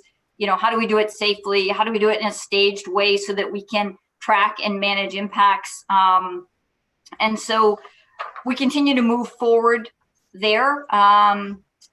Commissioner Lambrew and her team have done a great job kind of really finding creative ways to increase testing capacity. We continue to partner with them on that work and Dr. Shaw, obviously, and his team.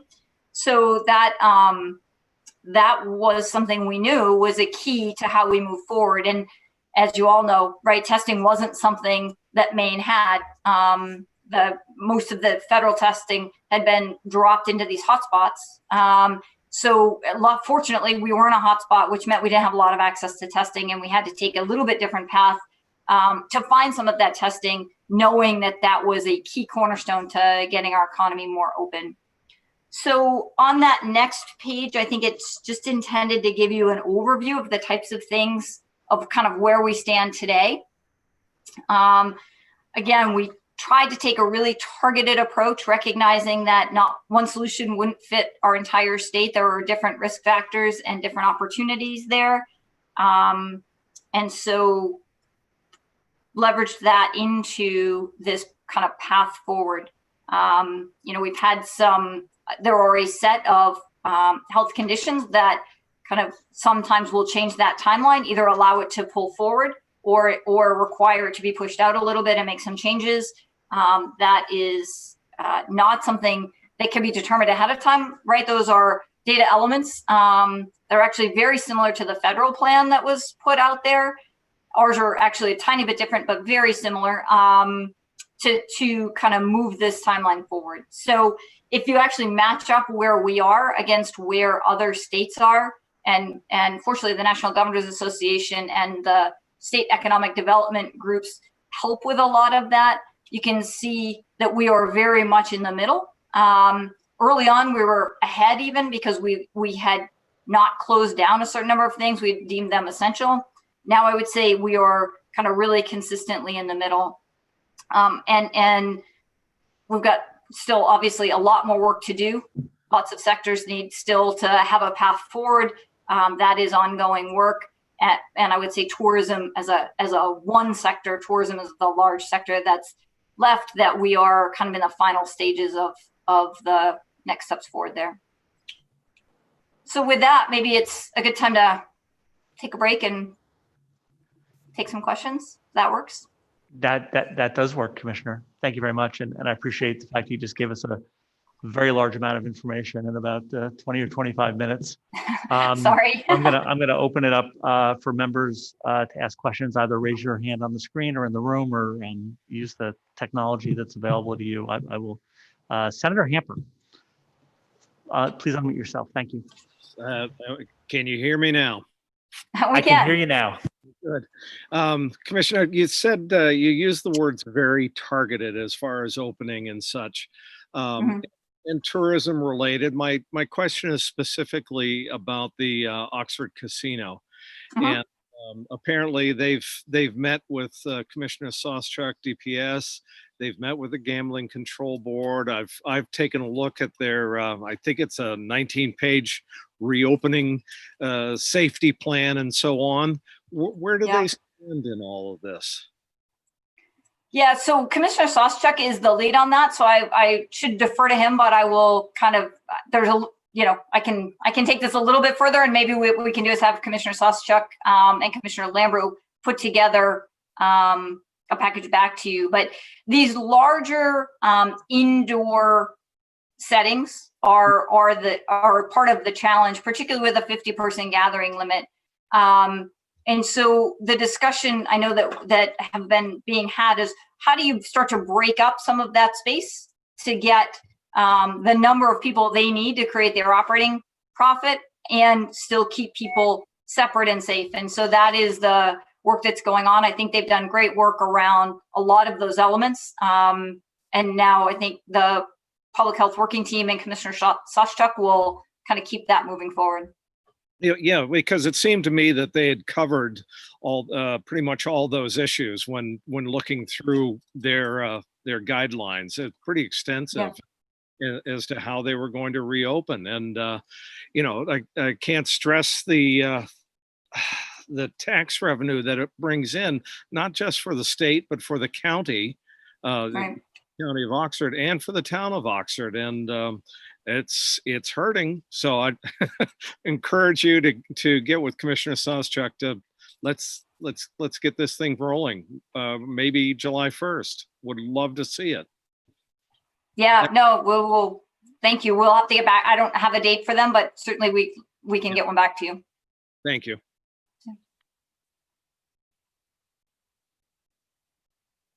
Other members of the committee? Representative Dunphy. Thank you. Can you hear me okay? Yes, I can.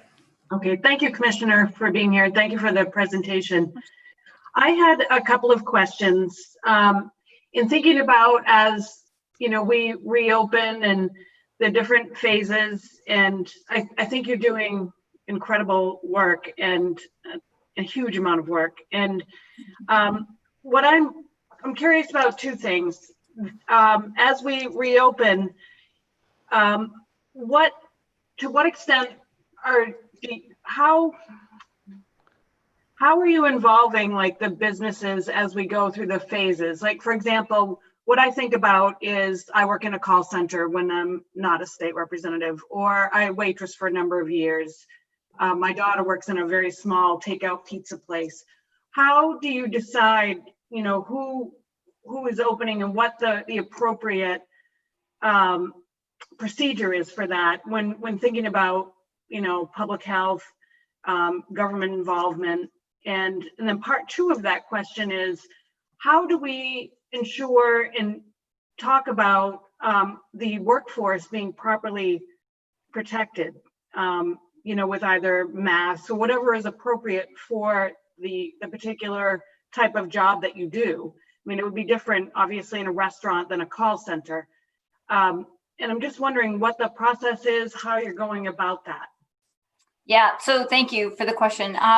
The process as it stands now and is what we've been using is we go out and work directly with business owners, and in a lot of cases employees as well, and sometimes associations that can represent larger groupings as well, but always with business owners and with a diverse group of business owners, because obviously, to your point, there were small takeout pizza places, and then there were large, extravagant indoor dining, and then there's lots of patio seating. And so they all look a little bit different.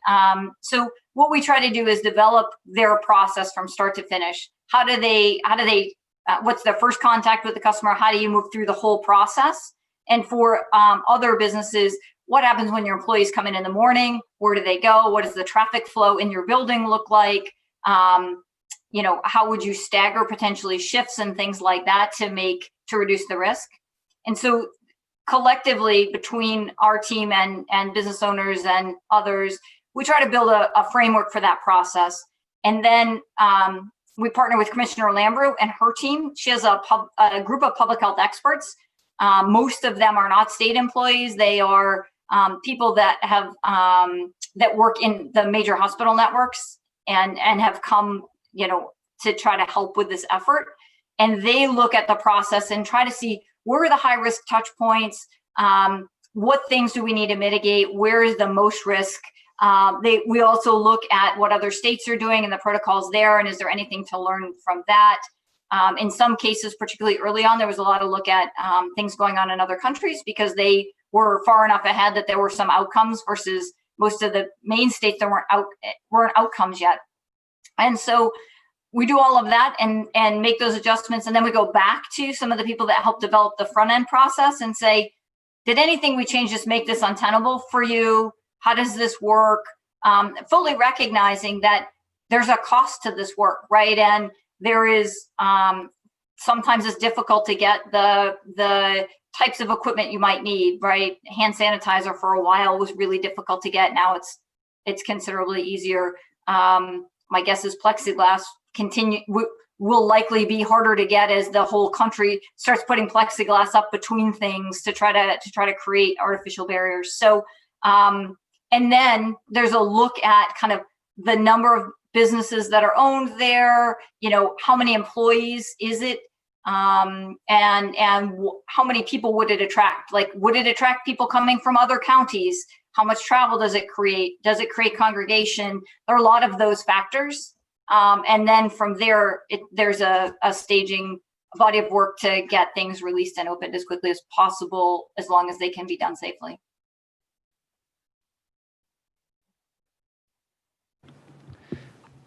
Thank you, Commissioner. I have a number of members queued up for questions. I've got Yep. Representative Arata next, then Representative Peirce, then Representative Millett, then Representative Jorgensen.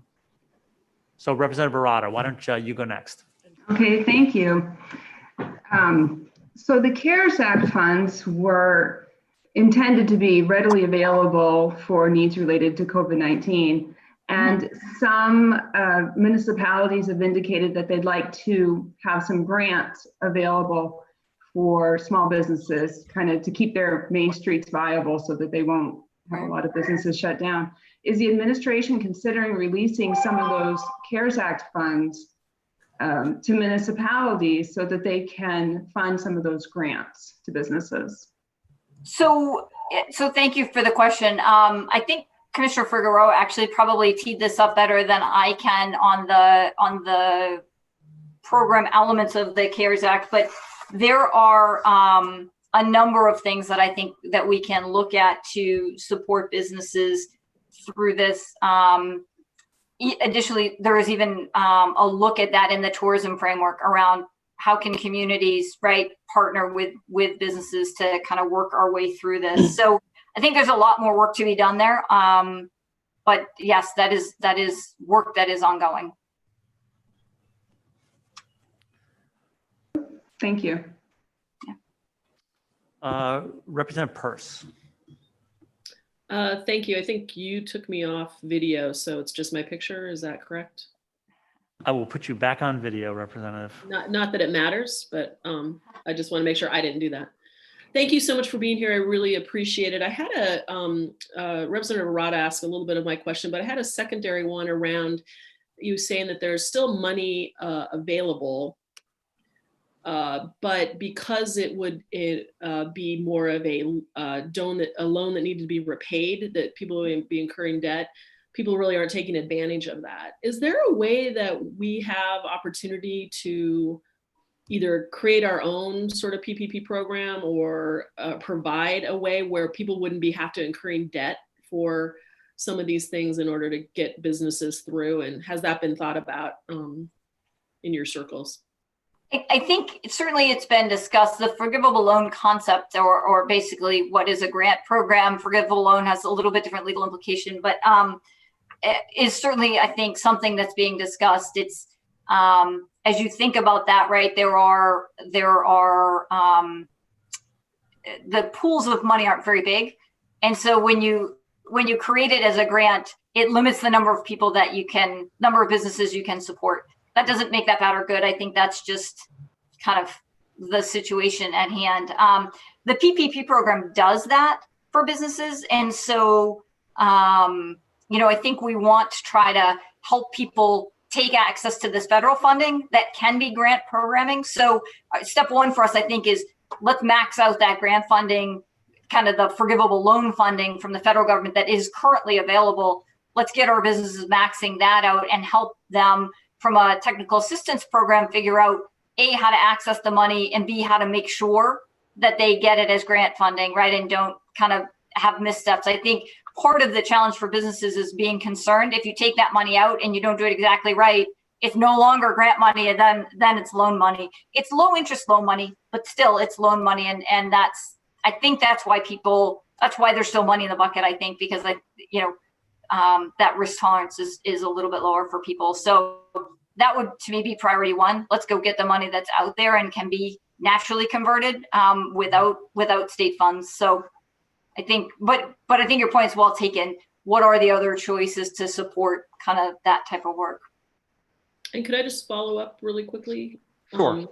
Sorry, I know we're on time limit, but I live in Cumberland County near Portland, and I think we're struggling with some the public health issues there are very real, and I think appropriately we're addressing that first. And I'm just wondering about what do you think is the best way for businesses who feel like they do have maybe outdoor capability, but they're not being allowed to open? What's the best way for them to get into the pipeline to understand when they can maybe be open or not? Because it's a little bit uneven, I'll be honest.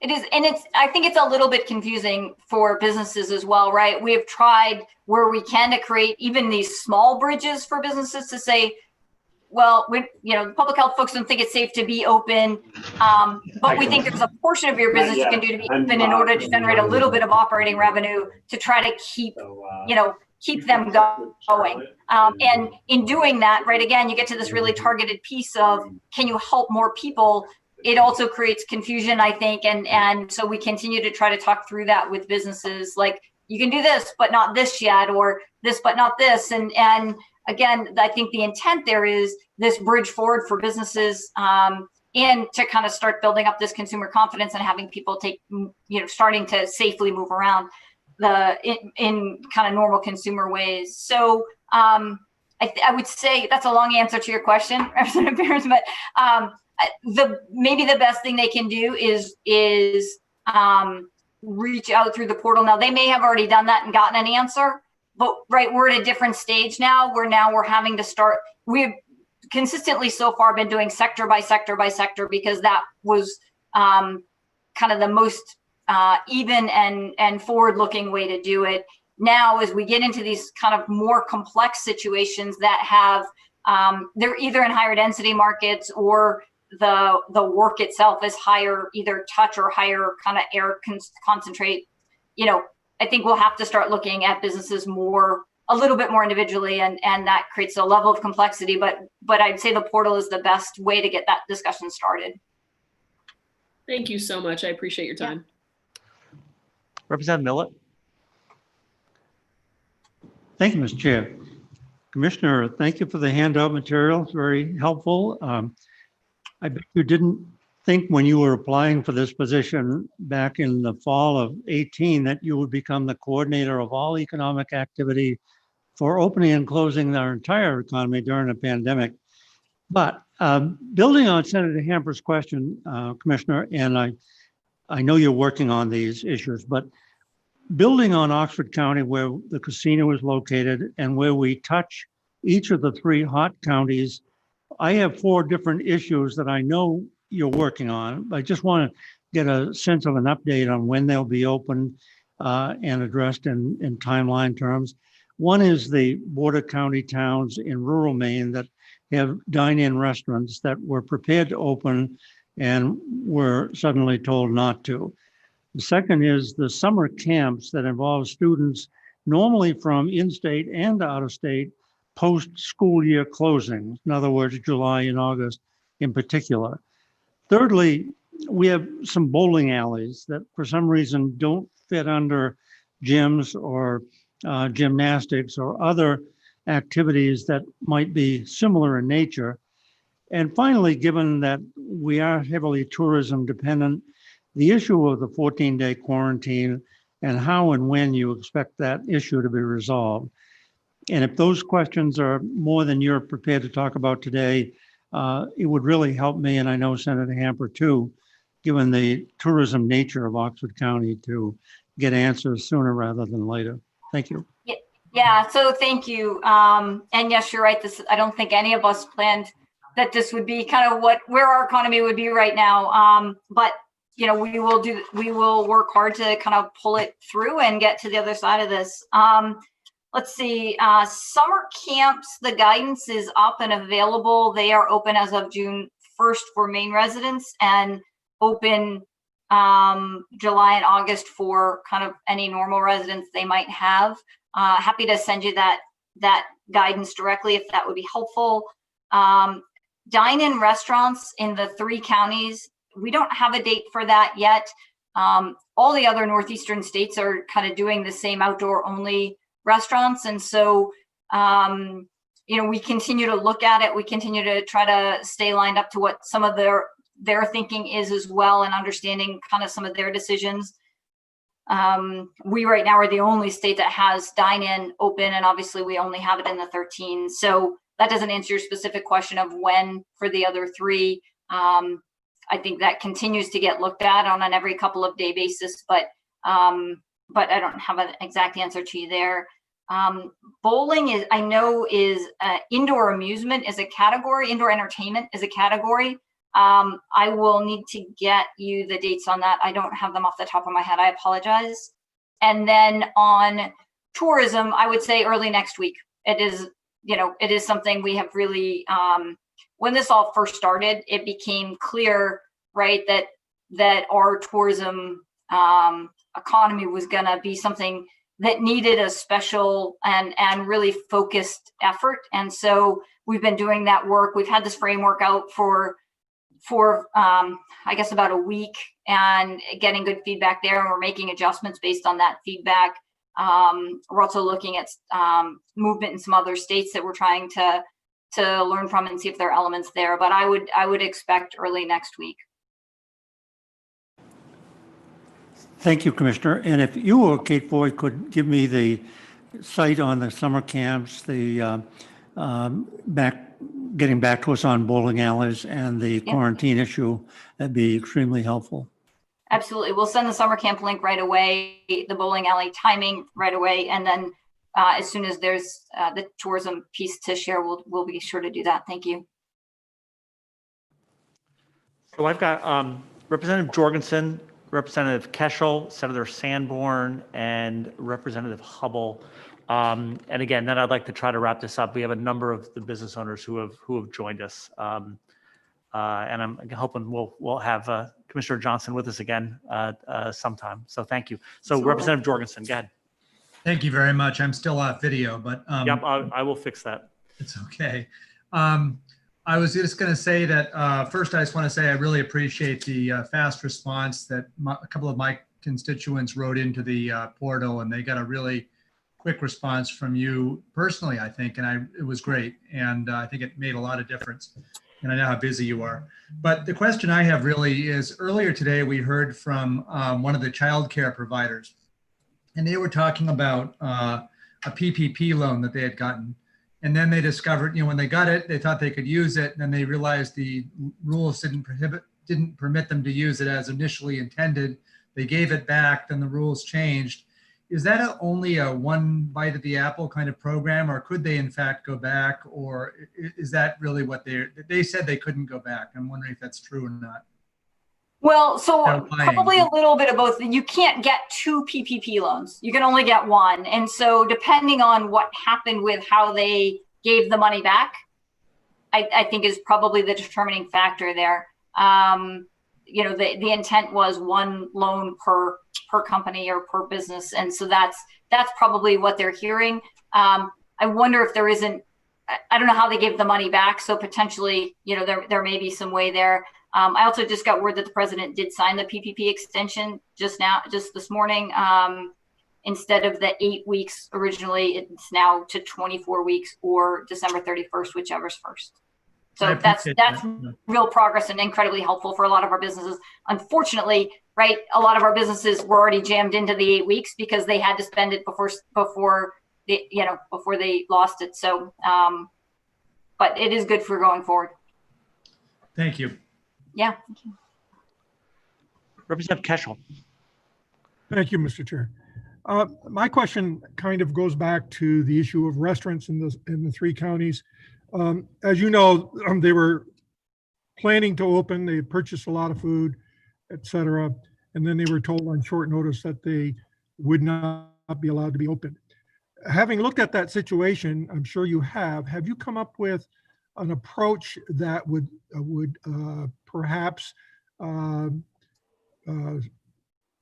improved approach where people won't be given that at short notice, so that they don't go out and purchase food and we have that loss of income to their, or revenue to their facilities? Yeah. So thank you for the question. Certainly, that's a huge a challenge, and we recognize, right, businesses are in a lot of cases right at the end of their financial reserves, and the last thing you want to do is stress that for another reason. So that's not something anybody takes lightly. There are a key set of metrics, healthcare metrics, that do drive that movement, and as those change, unfortunately, sometimes like this time, it didn't allow for as much time as we would have liked. Those metrics are now public. I think they always have been, but we've been referring people so that they can see what those are as well on the CDC site. And we continue to talk to businesses on an ongoing basis about, this is moving forward in a way, and it's intended right to continue to move forward. We've accelerated businesses to say, what the healthcare data also says, now we can open these things earlier. We just did that earlier this week. Maybe that was yesterday. So that we can actually start things a little bit earlier. So but certainly, absolutely, that was a difficult decision, not one taken lightly, and recognize that it had impacts on those businesses.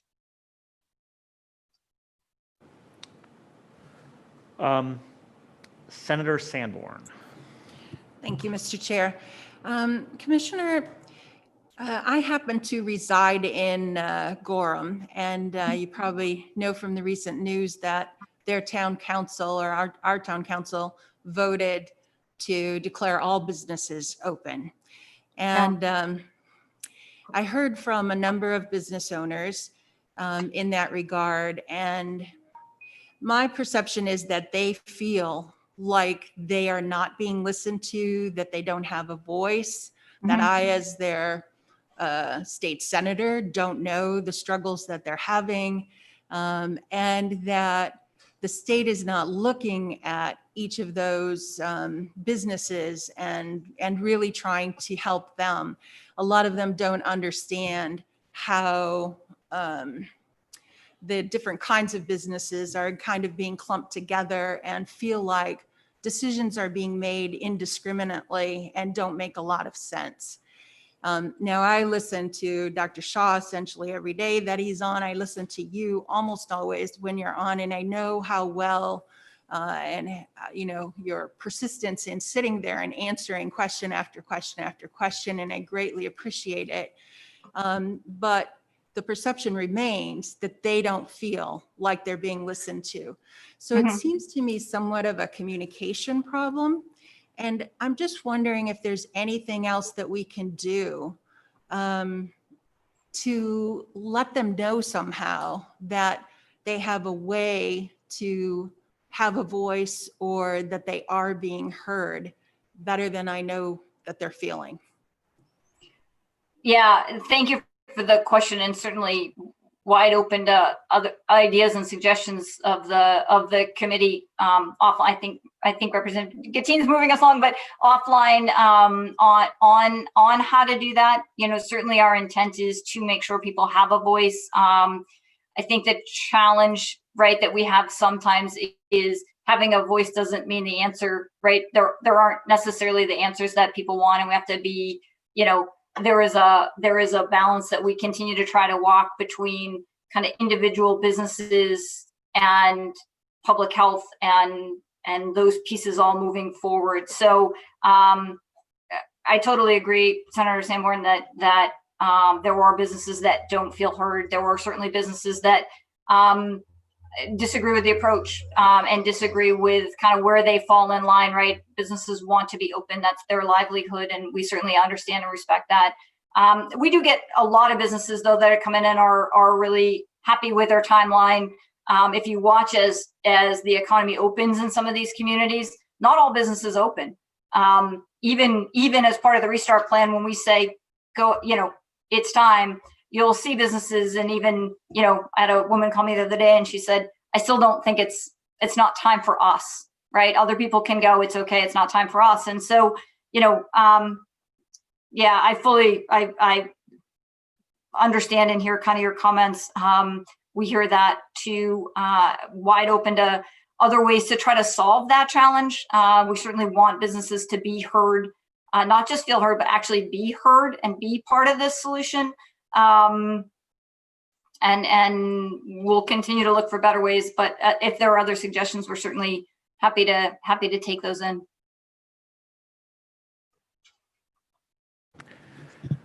I'm going to let Representative Martin go next because it's his birthday. Commissioner, thank you for being with us. Really appreciate it. Question, or actually, I think I heard you say that you hope to have the 14-day issue resolved by this coming Friday. I said early next week is our intent. At that point, then we can proceed to figure out where we go from there individually.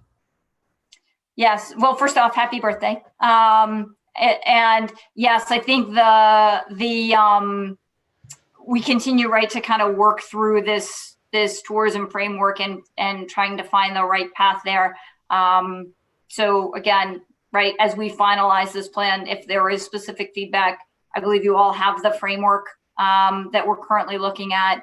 We have a lot of industry feedback and certainly have seen a number of suggestions in the industry feedback that we think we can apply to the work. So we are working through that now, and hope to have something publicly available early next week.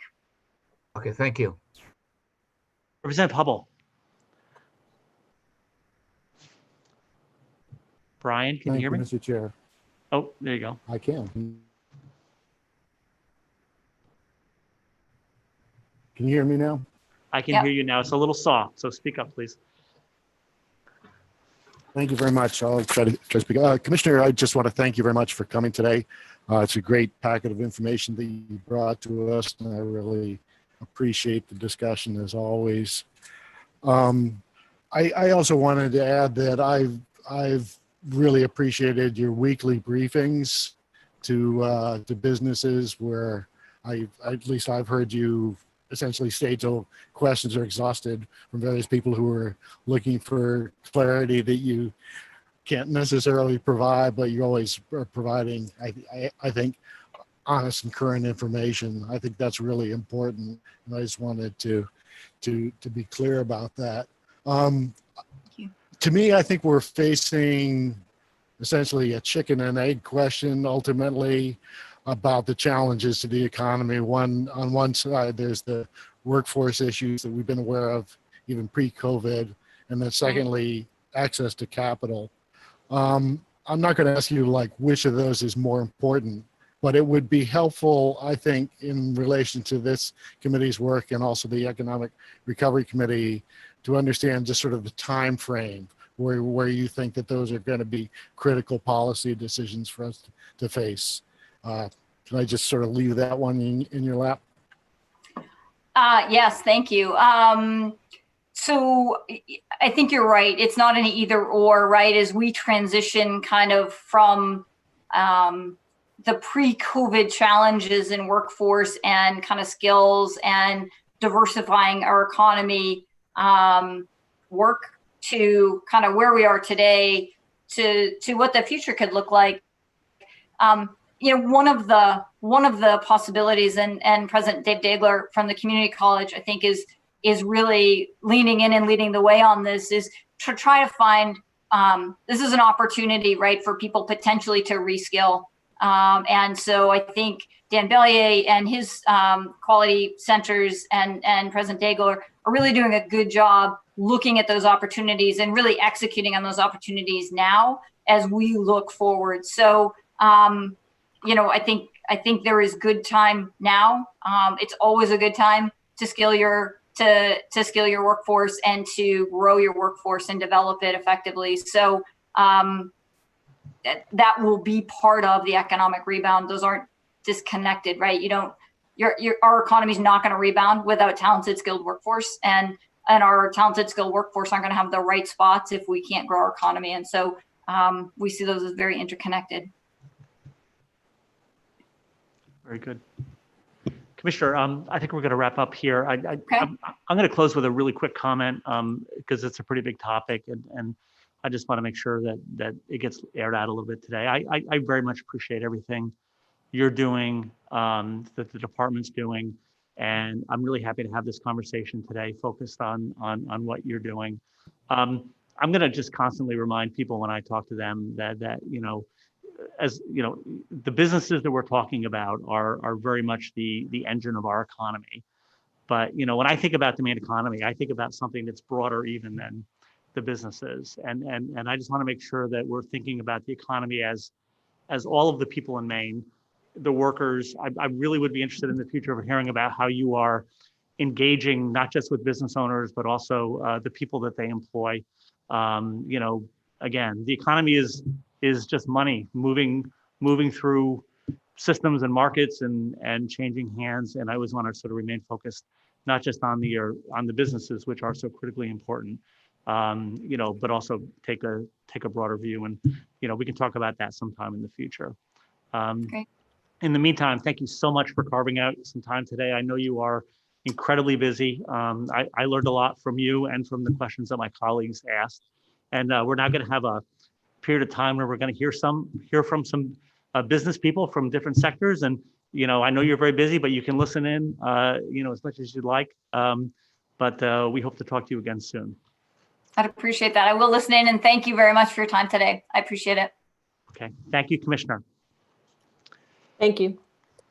Okay, so we are now going to move to the next section of our agenda. We have invited 9 different representatives from different businesses. Again, these are not trade associations. These are actually, business owners. And we have sort of split it up into 2 groups. And I'm going to ask the folks as we go through the list, again, to talk to us for about 5 or 10 minutes tell us a little bit about their business, tell us how it's been impacted by the pandemic, tell us how they've tried to adapt, and tell us what they think we need to know in terms of trying to help them. If they've accessed other, some of the existing programs, we would love to know that. But I'm basically just going to give the floor to each of these people. The first group is going to be, first we're going to hear from Robert Baines, who is a commercial fisherman. Then we're going to hear from Pierre Janelle, who is the owner of the Edgewater Hotel. Then we're going to hear from Amy Forbes, who owns Perkins Cove Candy. We're going to hear from Matt Libby, who owns Libby Camps. And then we're going to hear from Jay McCrum, who owns an agricultural business, Penobscot McCrum. I'm going to go in that order, and looks like Senator Breen wants to say something. Thank you, Mr. Chair. I just wanted to make it clear that as this pandemic has unfurled across the state, a lot of trade associations are playing a very, very important role in working with the administration, with DECD, and we don't want to overlook that. We really, really appreciate that, but we wanted to complement that work with our work and layer on some individual businesses from different sectors, and hear sort of boots on the ground kind of information.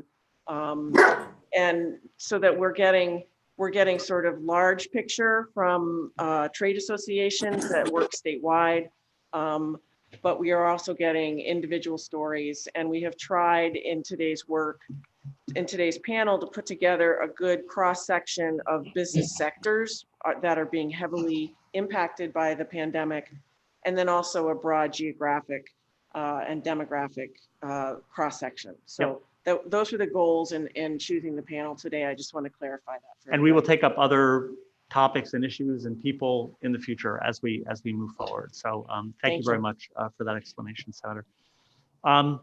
So Mr. Baines, I've turned on your video and I'm going to turn this over to you. We would love to hear about your business and about how this has all impacted you. Well, good afternoon. Thank you for having me. I'm a commercial fisherman, primarily lobster, scallop in the wintertime. I just harvested my first year of kelp, which is a little bit different. But right now, the pandemic hasn't affected the lobster fishery in a big way. And that's only because our fishery really doesn't begin in earnest till shedder fishing come summertime, which could be a couple weeks from now, a few weeks, a month from now. But as that happens, we got to track. I don't know how many members of the committee know much about the lobster industry, but we harvest 80% of our lobsters in 4.5 or 5 months. Primarily, the lobsters go to restaurants, cruise lines, food service, which, as you all know, is doing very, very poorly. The larger part of our market also goes to processors. Processors are going to have trouble as well because they can't get the workers in, they can't keep them shoulder to shoulder. So last year we had our best season ever price-wise, averaged well over $5 a pound.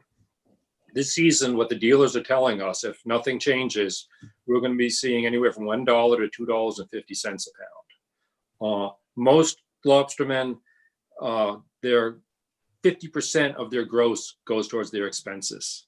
Anywhere 40 to 60%, matters how long you've been in the business, what your debt is, that sort of thing. But if our price is half or less than half, we're out of business. No one will make any money.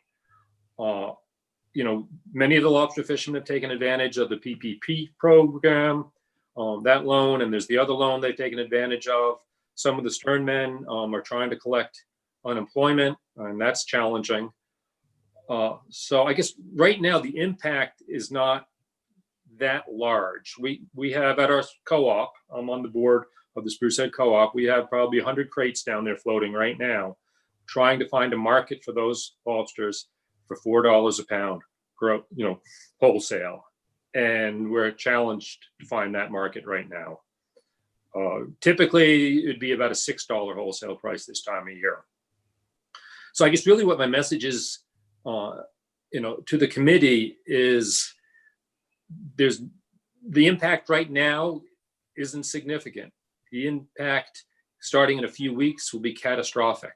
The lobster industry is the second largest industry in the state of Maine, and there's a strong possibility, we don't know how it's going to play out, that it'll make very little.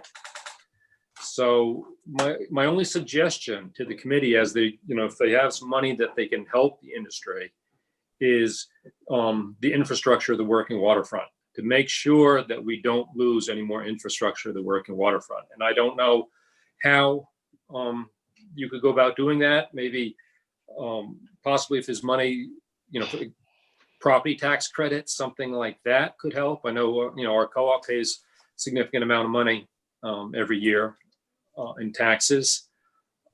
Individually, Department of Marine Resources, probably some of got $20 million in funding that Commissioner Kelleher is parsing out to industry members. I think from what I understand by license, how many licenses to license holders. I'm not sure exactly how that's going to divvy out, but it'll only be at best a few $1,000s for some fishermen and less than that for the others. So that's not going to make the difference of guys making their boat payments, making their mortgage payments, supporting families. Guys down at the wharf keep asking me, what are we going to do? What are we going to do? And my answer is, I don't know. I honestly don't know. So I'd be more than happy to answer any questions you might have for me. But when I was asked to speak today, really my message is the lobster industry is going to be in dire, dire trouble come summertime, right through the fall, unless miraculously our market changes, but that doesn't seem likely. Thank you very much, Mr. Baines. I'm going to open it up to see if any members of the committee have any questions. I don't see any. Thank you so much. I appreciate the way you presented that information. Thank you. You're welcome. Thank you. Yep. Next up is Pierre Janelle, and I'm going to turn on your video, sir. And welcome to the committee. Hello. Thank you. Thank you very much. I'm honored to speak in front of you, and I'd be glad to answer any questions that you might have. First of all, my name is Pierre Janelle. I'm a third-generation innkeeper in Old Orchard Beach. My grandfather bought the property in 1953. We've done a lot to it. Obviously, it's not what it was back in the 50s, but my parents ran it for over 30 years, and I'm in my 34th season. So I grew up in the business, have done every job, and now I've been operating as the owner for 34 years. So maybe a couple of things that you'd want to know. We're a little bit atypical because our season is almost year round. We're closed for about 5 weeks, from right after New Year's till mid-February. We employ 8 people year round, and that's been going on for about 10 years. So I'm really proud of that. So 8 people represents roughly half of our workforce. When we're running full tilt, we're probably employing 16 people. So we are year round, we're oceanfront. So we're one of the highest grossing properties through booking.com. So to give you an idea, we're one of the strongest properties in the state. So what you're going to get from me is a picture of probably one of the financially secure properties. And that being said, year to date, our business This is combining deposits and room rentals.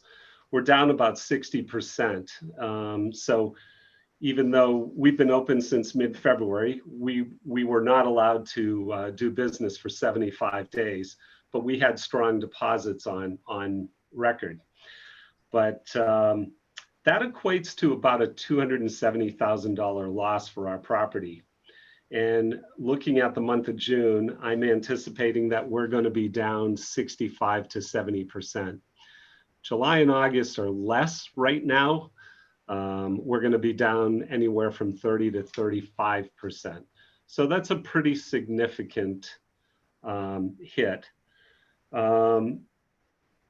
We had no debt until this year. We had taken care of our debt, and we've been doing improvements every year. We do our improvements in the November to March period. So typically what happens in our business is we do all our capital improvements and repairs and maintenance. We hit the bottom of the barrel sometime in February, and deposits start to kick in, and we start opening, and we're able to recover from there.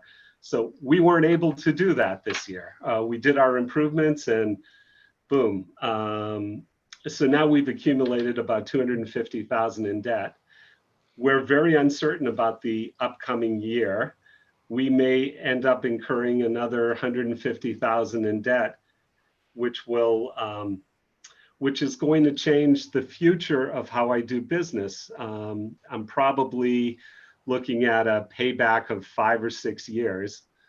And I haven't been able, I pay myself rent. That's my primary income.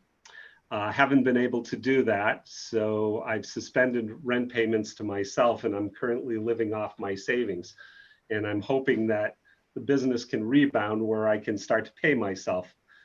I see this situation, because of the uncertainty around coronavirus, it's going to have a big impact this year, but I think it's also going to have an effect of suppressing demand next year, probably 10 or 15%. So, which are huge. Before this, our income or our demand for accommodations fluctuated 1 or 2% between good and bad years. 5% would have been a really bad year. So I'm giving you numbers of just like this. Demand is going to drop off the table this year. And next year, I think it's going to be affected by 10 to 15%. So the biggest challenge right now still is this whole issue around the 14-day quarantine. Probably 80% of the phone calls that I receive on a daily basis is people trying to figure out whether they can come or not. Our business is based on short-term rentals. So it's really it's created a lot of uncertainty going forward and with people who have reservations. So we're at the edge of our seat waiting for new guidelines and protocols from the state government. As far as how we're handling it, I think we have a really good program on property. Our customers seem very comfortable and they feel safe with what procedures we put in place, and our employees feel the same way. So it's going to be a day-by-day thing. Probably what I would be looking for from the state, I mean, we're taking on debt, and I'm in a great financial situation, but still, it's going to put me back about 5 years.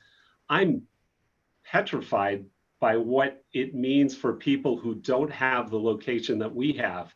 So a drop of 30% on an oceanfront property means a drop of 75 or 80% when you get away from the beach, like say a 2 or 3 minute walk to the beach. Those properties are going to be absolutely devastated. I have friends who just started in the business, and I don't think they're going to be able to recover. So it's going to have a huge effect. The restaurants in Old Orchard are hoping that we can provide them with business. And I know they're very nervous about what's going on. I did take advantage of the PPP loan, and actually the end of May is when I finished my 8 weeks, June 2nd, actually. So now 90% of that money went to my employees, to my payroll. So really, I'm looking forward and saying, you know, it would be wonderful if the state could provide another grant program that maybe targets some of the expenses that we've incurred, not due to running our businesses wrong. It just the nature of what's happened and the forced shutdown that we've gone through. I'd love to see a grant program that could help to target us, to help soften the blow of the amount of money that we have to take on as debt now. And that money would help because, for example, right now, because I'm taking on this debt and it's going to become a priority, it means I have to make up for it in other areas. The areas that I'm going to make up for is I'm probably going to suspend our capital improvements for the next 3 years and I'm going to have to lower, try to figure out how we can do things with less employees. So anything that the state can provide is going to help me to go back and maybe put money in capital improvements and employees. So if there are any questions, and by the way, I want to say thank you again, and I don't envy the position you're in. This is a real difficult time and you have a lot of very difficult decisions to make. You have to make them quickly and you have to make them with limited information, and I don't envy your position either. I know you're trying. That's a very gracious statement, Mr. Janelle. We don't envy the position that you're in either, based on what you just laid out for us. Yeah. We do have a question from Representative Jorgensen. Sure. Thank you very much. The question I have really actually applies somewhat to Mr. Baines as well. And I'm interested in both of you seem to be affected. Hold on, I guess I get to go on video now. Yeah, both of you seem to be affected by international factors as well. I mean, we've got the tariff situation, the lobster industry, and we've also got, for you, I suspect, in addition to the quarantine issue, there's the Canadian border closure, and I don't know how long that's supposed to last or if it's still solid, but I know that OOB is heavily reliant upon tourists from Canada. So I guess both of you, I don't know if it's a question for both of you or just for you, Mr. Janelle, but I just wanted to get a sense of how much that's a factor as well. So Quebec province accounts for 18% of our business. Massachusetts accounts for 35%. The rest of New England adds up to about 25%, and then New York, New Jersey, 10%. And then the rest of it is spread out throughout the country. So Canada, there's a misnomer along the state. A lot of state people think that we're 90% Canadian business. It's really not that high. It's about 35%. I mean, it's about 18%, sorry. So yeah, it is significant, but Massachusetts is even bigger. New England is bigger than Canada. But yeah, it doesn't help. In the last downturn in 2008, we were fortunate because the Canadian dollar rallied significantly back to being at par. So we saw like a 20% drop in American tourists, and that void was filled by Canadians. This year, that's not going to happen. So we're going to be hit both ways. Thank you. As far as the lobster industry is concerned, the Canadian lobster industry and the Maine lobster industry are very much interconnected. We ship lobsters to Canada to be processed. Well over half our lobsters go to Canada to be processed. They ship lobsters back into the United States, into our market, both their lobsters and the ones they process. So we're interdependent on each other. And they're having as much difficulty as we are. Our biggest issue is they're just finishing up their season. They don't start again until November, where, the crux of our season is just starting, and we're right in the middle of a, crisis here in the States. Thank you. Senator? Thank you. Mr. Janelle, just a quick question for you. When the pandemic started, did you have to refund any of your deposits to folks who had made bookings? Yes. We refunded. Yeah, that was the other thing that really kind of hit, because in February, March, all of our money is deposit money. So when the pandemic hit, we had already collected about $160,000 worth of deposits, and we refunded probably a third of those deposits. And so there was no money coming in. Before we got the PPP loan, I still had payroll for another 4 weeks, and we refunded, $50,000 worth of deposits. So it was a real tight cash strain going through that period. Thank you very much. And again, thank you, Mr. Janelle, for joining us today. I really do appreciate it. I don't see any more questions for you, so we're going to move on to Amy Forbes from Perkins Cove Candy. Welcome, Ms. Forbes. Hi, thank you for having me. I'm probably going to cry through this whole thing. I've worked 41 years to get to where I am. My sister and I are in business together. We have a store in Perkins Cove. We have another one on Route 1 in Wells, and we have another one at Wells Beach. We've never had to ask for money from anybody. We've always gone to banks. We've paid everything back. And now we're just at the bottom of the barrel. In my Cove store, where I usually have 300 to 400 customers a day, in July and August, I now can have maybe 10, depending if it changes, because I have 2 rooms. My Wells Beach store, I can have 5 people in my Wells Beach store. These are stores that I have constant lines. I hire 21 kids in the summertime, high school and college kids. I've had to tell them all they don't have jobs. We're struggling just to pay our health insurance, because now we're going on, we lost Easter, we lost Mother's Day. We're probably going to lose Father's Day, because coming into the store is not easy.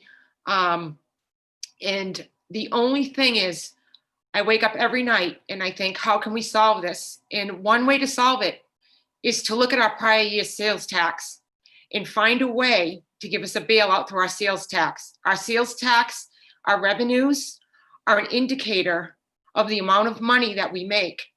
And I have the PPP loan, who's mostly going to my full-time employees. And I have another loan from the SBA that I'm going to have to pay back. So like Mr. Janelle, in a year's time, I could be in debt for an additional $250,000, which is going to add another 7 years to 8 years onto us just making up for 1 year. It's just so sad to me, and I understand it's a pandemic. Each situation's different. Even if the state opens up, my shop in the Cove is not going to recover with the amount of people I can have in it. I don't know if you have any questions. I'm just heartbroken. Well, thank you very much for sharing that with me. And I know that's not a difficult thing to talk about, and appreciate your situation. I'm going to take a quick look to see if anybody has any specific questions. I don't see any, Ms. Forbes. Again, thank you so much for joining us, and please stick around and listen to the rest if you've got the time. Thank you. I just hope the bailout through the sales tax is something thought of, because the past indicators that my business has paid to the state, our gross revenue is what we would have had going into the summer. So if there's a way some of the federal money can be given back to businesses that way, it would be an easy thing to cross-reference with the main revenue service. and the numbers that come from the people, which Great. is, I think, is what needs to happen. Thank you. Great. Well, thank you for sharing that. Again, it's really important as we do this for folks to share their ideas, because again, this is the important information I think this committee needs to hear. And we're tracking all this, and it's going to be really helpful to us going forward. And I know we need to move quickly. So thank you for that idea. Thank you. Mr. Libby, I'm going to turn on your video. Next up is Matt Libby from Libby Camps.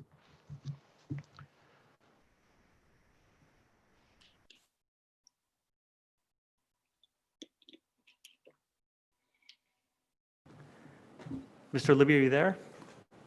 Oh, there you are. Good afternoon. I think you're on mute. I'm gonna.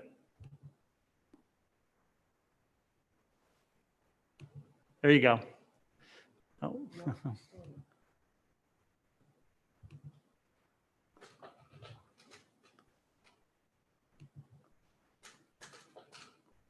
Okay, how about now? Can you hear me now?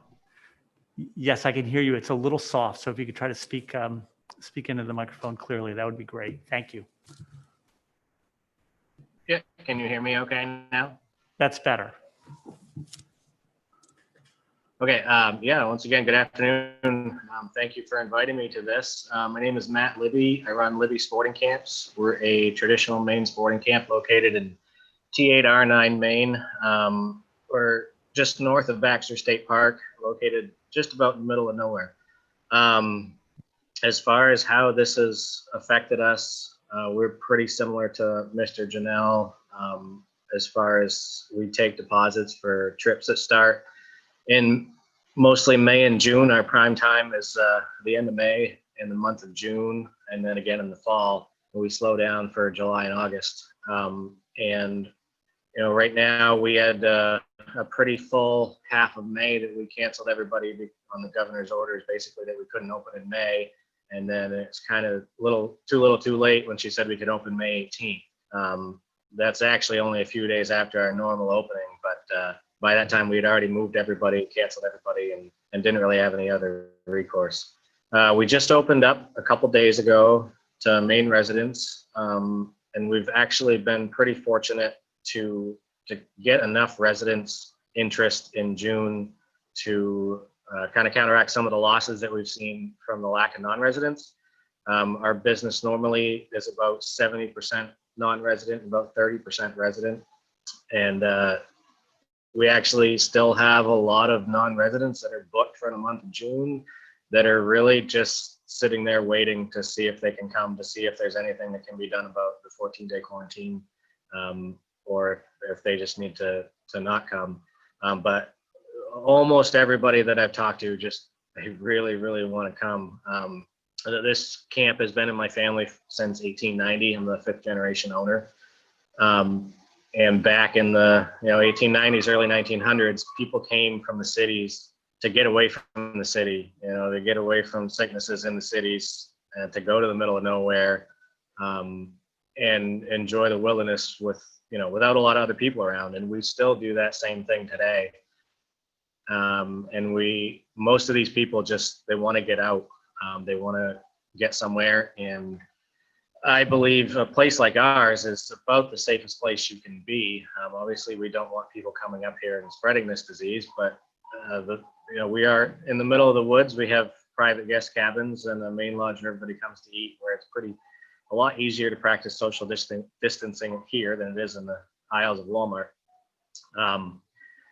So we're really looking for something to be done about the 14-day quarantine, and I don't know if it can be just lifted or if it can be, on a case-by-case basis where, if we're able to do it safely, allow people to come here. My parents are actually scheduled to go back to their work in Alaska next week, and Alaska has implemented some rules where they can go in as long as they have been tested in the last 72 hours, or if they're tested upon arrival, and some other stipulations. But at least they're actually letting people in. There's a way that they can do it.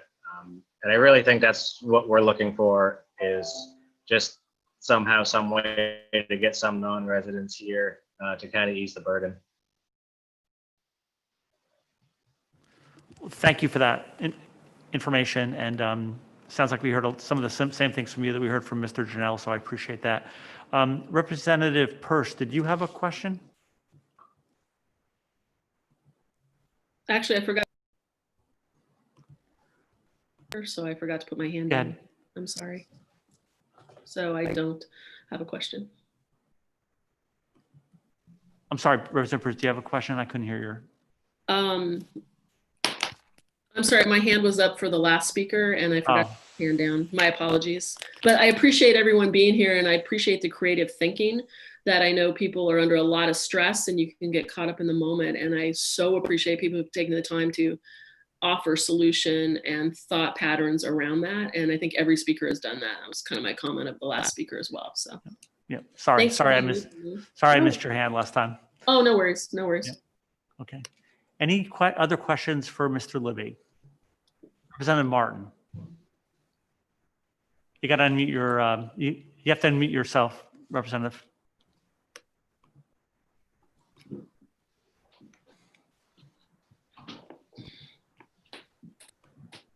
Matt, as I said, welcome. Good seeing you again. And hopefully I'll be in the same, we'll be in the same boat next week and we can start getting guests from out of state. Take care. Thank you and happy birthday. Any other questions for Mr. Libby? Okay, thank you very much for joining us today, sir. Appreciate the information. Mr. McCrum, thank you for waiting patiently. Okay, thank you very much, Senator. And thank you all for the opportunity to speak this afternoon. My name's Jay McCrum. I'm a fourth generation farmer and potato processor here in the state of Maine.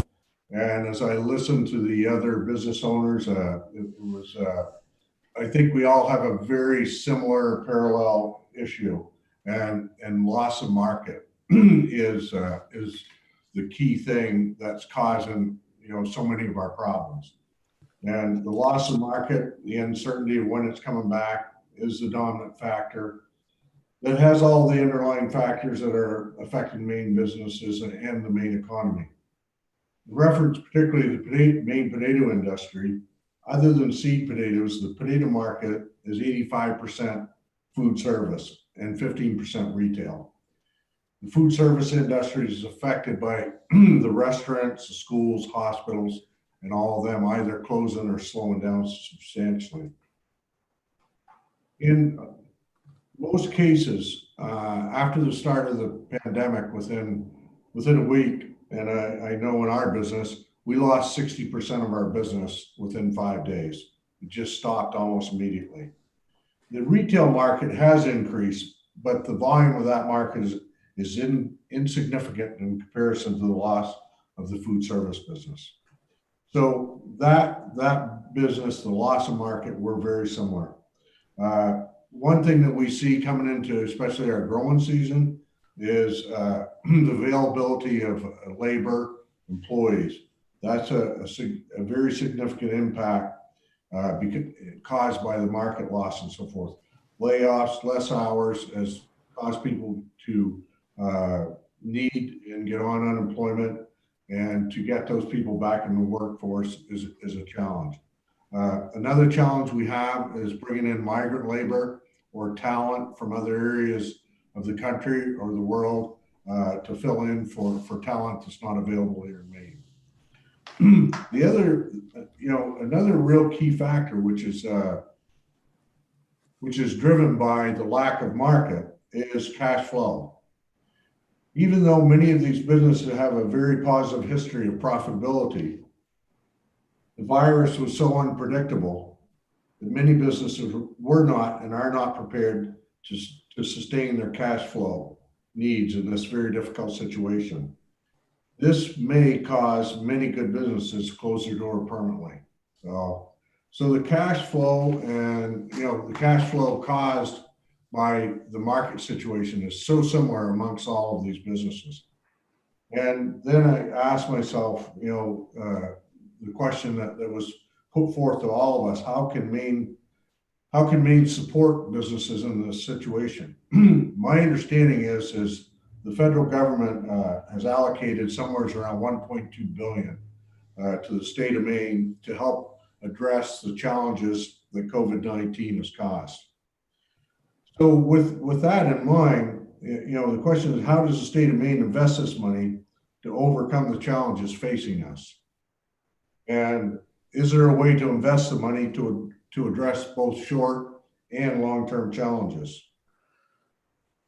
I gave that a lot of thought over the last 24 hours or so, and how we would do that. And, what is the best investment for that money? And a consideration may be to invest the money into private businesses so they may continue to function and have the ability to continue to pay taxes in the future and strengthen the Maine economy. Even though we know there are many needs that are very important to consider, the return on investment for the future is so important to our economy and the better of the state of Maine. And if in fact that is a consideration of the legislature or the Appropriation Committee, I would suggest, because cash flow is the short term, the immediate need. Markets will come back as we overcome this, is that there'd be a possibility of putting loans out there to businesses that are in dire need. Businesses that, as I said, have got a history of great profitability in future, and then have the terms of the loan in consideration of the difficult times we are, and that would give them the opportunity to get through the cash flow crunch we're in, and continue in the business so that they can pay their taxes and help the revenue in the state of Maine. So those are my thoughts, and I really appreciate the time, and we'll, more than happy to answer any questions. Thank you. Thank you very much, Mr. McCrum. Appreciate the information. I'm going to look around and see if I see any questions right now. I don't see any at this moment. If you've got a few minutes to stay, that would be great. There might be some questions in the future. So thank you very much for that. Thank you. Okay, so we have been joined by a number of other business owners. We have Ben Waxman and Whitney Reynolds Waxman from American Roots. We have Angela Okafor from Tropical Tastes and Styles, and we have Wendy Case from Buck's Barbecue. So Ben and Whitney, I am going to turn on there you are. I'm going to turn on your video, or ask you to turn on your video, and tell us about American Roots and how you've been affected by the pandemic, and thoughts you have about how people can support you. Thanks for joining us. Thank you, Representative Guttine. We're happy to be here, and thank all the members of the committee for all the work you're doing. I think I'll start on a couple things that Whitney and I talked about. We own American Roots, which is 100% American-made and union-made clothing company. Our company came to a screeching halt March 13th, was D-Day for us. We watched that week as the country began to shut down, losses of a projected revenue for the year of around 70% of our projected revenue. We were facing some very tough decisions. We also were facing COVID-19 internal scare that was fortunately negative. We shut our factory down for a week's time. We ended up concluding that we needed to lay our workforce off for a period of time, 80% of a 30-person workforce. The 4 days following that, we concluded that we could convert the factory to produce PPE products. We were fortunate enough, unlike many businesses in this state, we could pivot to produce products that were needed for the country. Since then, we have brought our workforce back. We've gone from about 30 employees to approaching 80 employees now, and we'll be around 120 employees by mid-July. All of this comes with an enormous cost, not just as a company that has pivoted, but as a company that is operating in a COVID-19 world. The one thing that I want to start with is the investment that businesses like ours, or even in different sectors, are facing, are the amount of resources that are going to go into training a workforce. It costs an enormous amount of capital. I don't care if it's life and sciences, or it's manufacturing, or it's tech, to bring in a workforce in regular times. But even in certain uncertain times like this, it costs even more. We need to figure out as a state, how do we incentivize businesses to, one, start, and two, grow? And that requires investment in workforce development training money. The realities of running a company in the world we're in are a day-to-day thing. It constantly changes. But the one thing that doesn't change is the need to continue to train our workforce. We need to incentivize our workers in a way that they feel safe, and Whitney's going to touch on that. And the second piece that I want to talk about, in addition to training resources and workforce development, is the cost of healthcare. We call healthcare and benefits, and we're a proud union shop represented by the Steelworkers of America, that it's not healthcare to us, it's a wellness program, because we have to focus not on keeping our workers, having our workers being able to go to a doctor, that's one thing, but keeping our workforce healthy is another thing. I want you to think about this. From 2018 to 2019, our healthcare premiums in our company went up 80%. 40% one year, 40% the following year. That is unsustainable as a business. It is unsustainable as a community and as a state. We have to address healthcare. We cannot talk about small business and not talk about healthcare. And if there was ever a time to talk about it, it's right now, because people have to be able to go get the medical attention they need. They need to not be afraid of a medical bill, and they need to be able to get the long-term coverage they need as people. And businesses have a responsibility to their employees, but we have to have the help as businesses, and I don't care which business it is. We can't afford this at the rate it's going. It is astronomical, and I'll say it again. 80% healthcare premium increases from 2018 through 2019 under the current plan we have. In addition to that, we have to find ways to bring in future businesses to Maine. I think this is an opportunity for the state. We're a state that has been able to manage the COVID crisis. Due to the leadership of all of you and the governor and other folks, our numbers are low. How do we attract people to come here, young people, whatever, to actually start businesses? And when they do come here, they have the resources around training and healthcare. Imagine a world where it's more affordable to start your business in Aroostook County or Cumberland County or Saginaw County, because healthcare costs are lower, because training money is available, and you can build your business in a much more affordable way.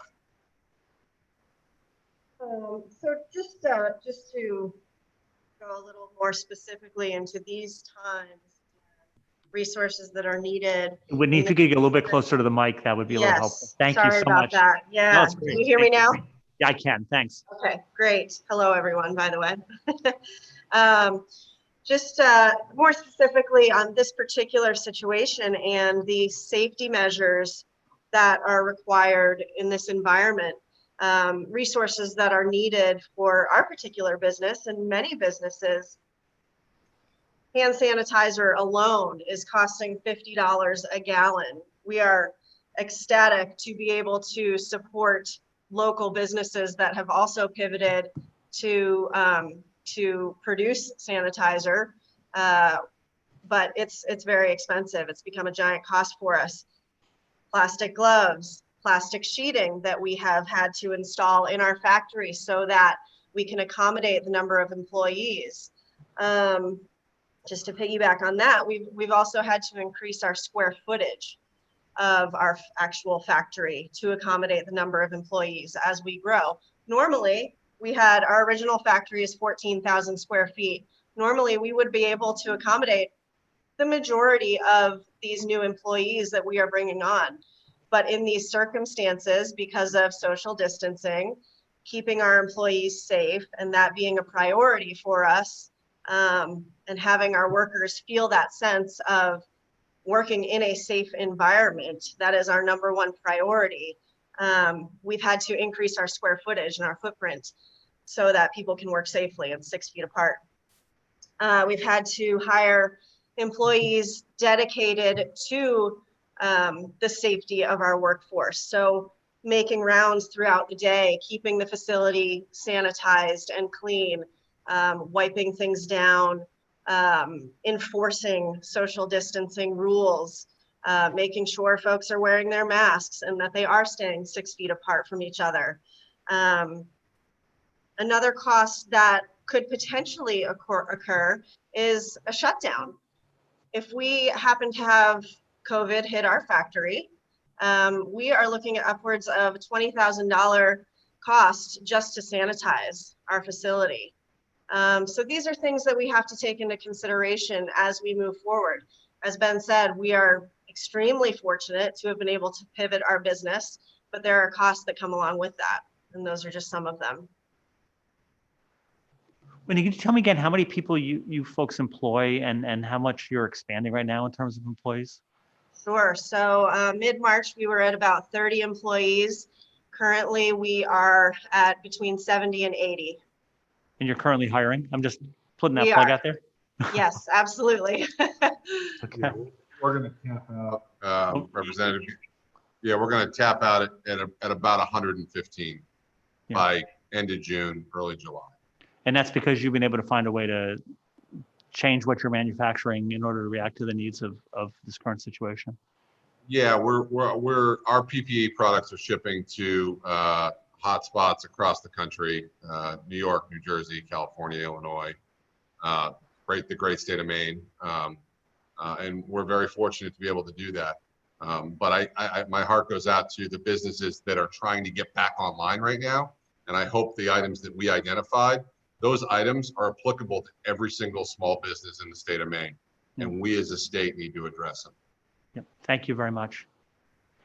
Any other questions for the Waxmans?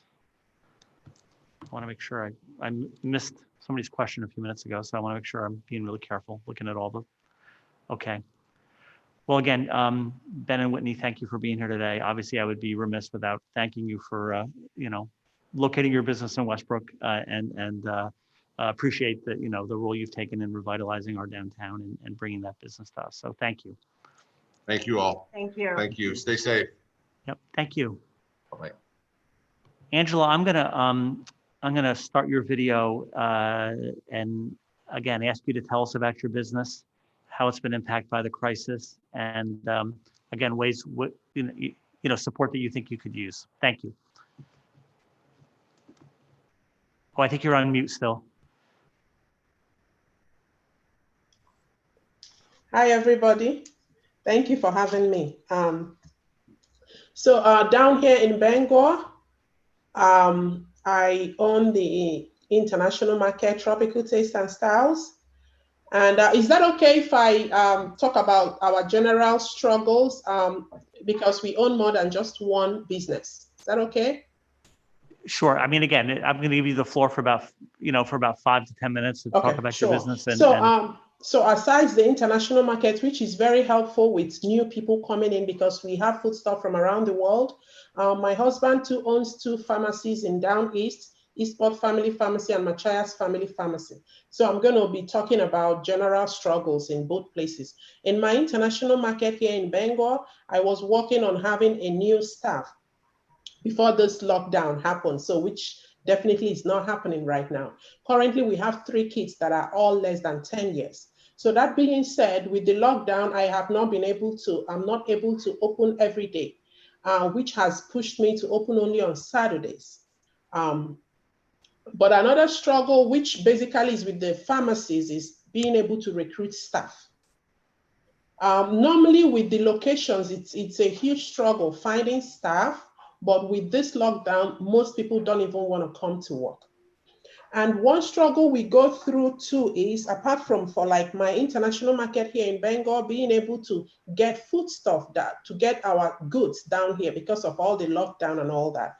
And then funding is a huge, huge struggle, because with the lockdown, I mean, my landlord has been very, very magnanimous. I'm very proud to mention that, with rent and all that. But then there are other utilities that keep piling up.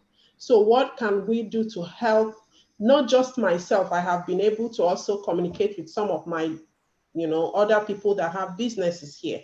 A lot of them are commenting on the struggles of these utilities piling up. Any possibilities of tax breaks that will help businesses, myself and others, including.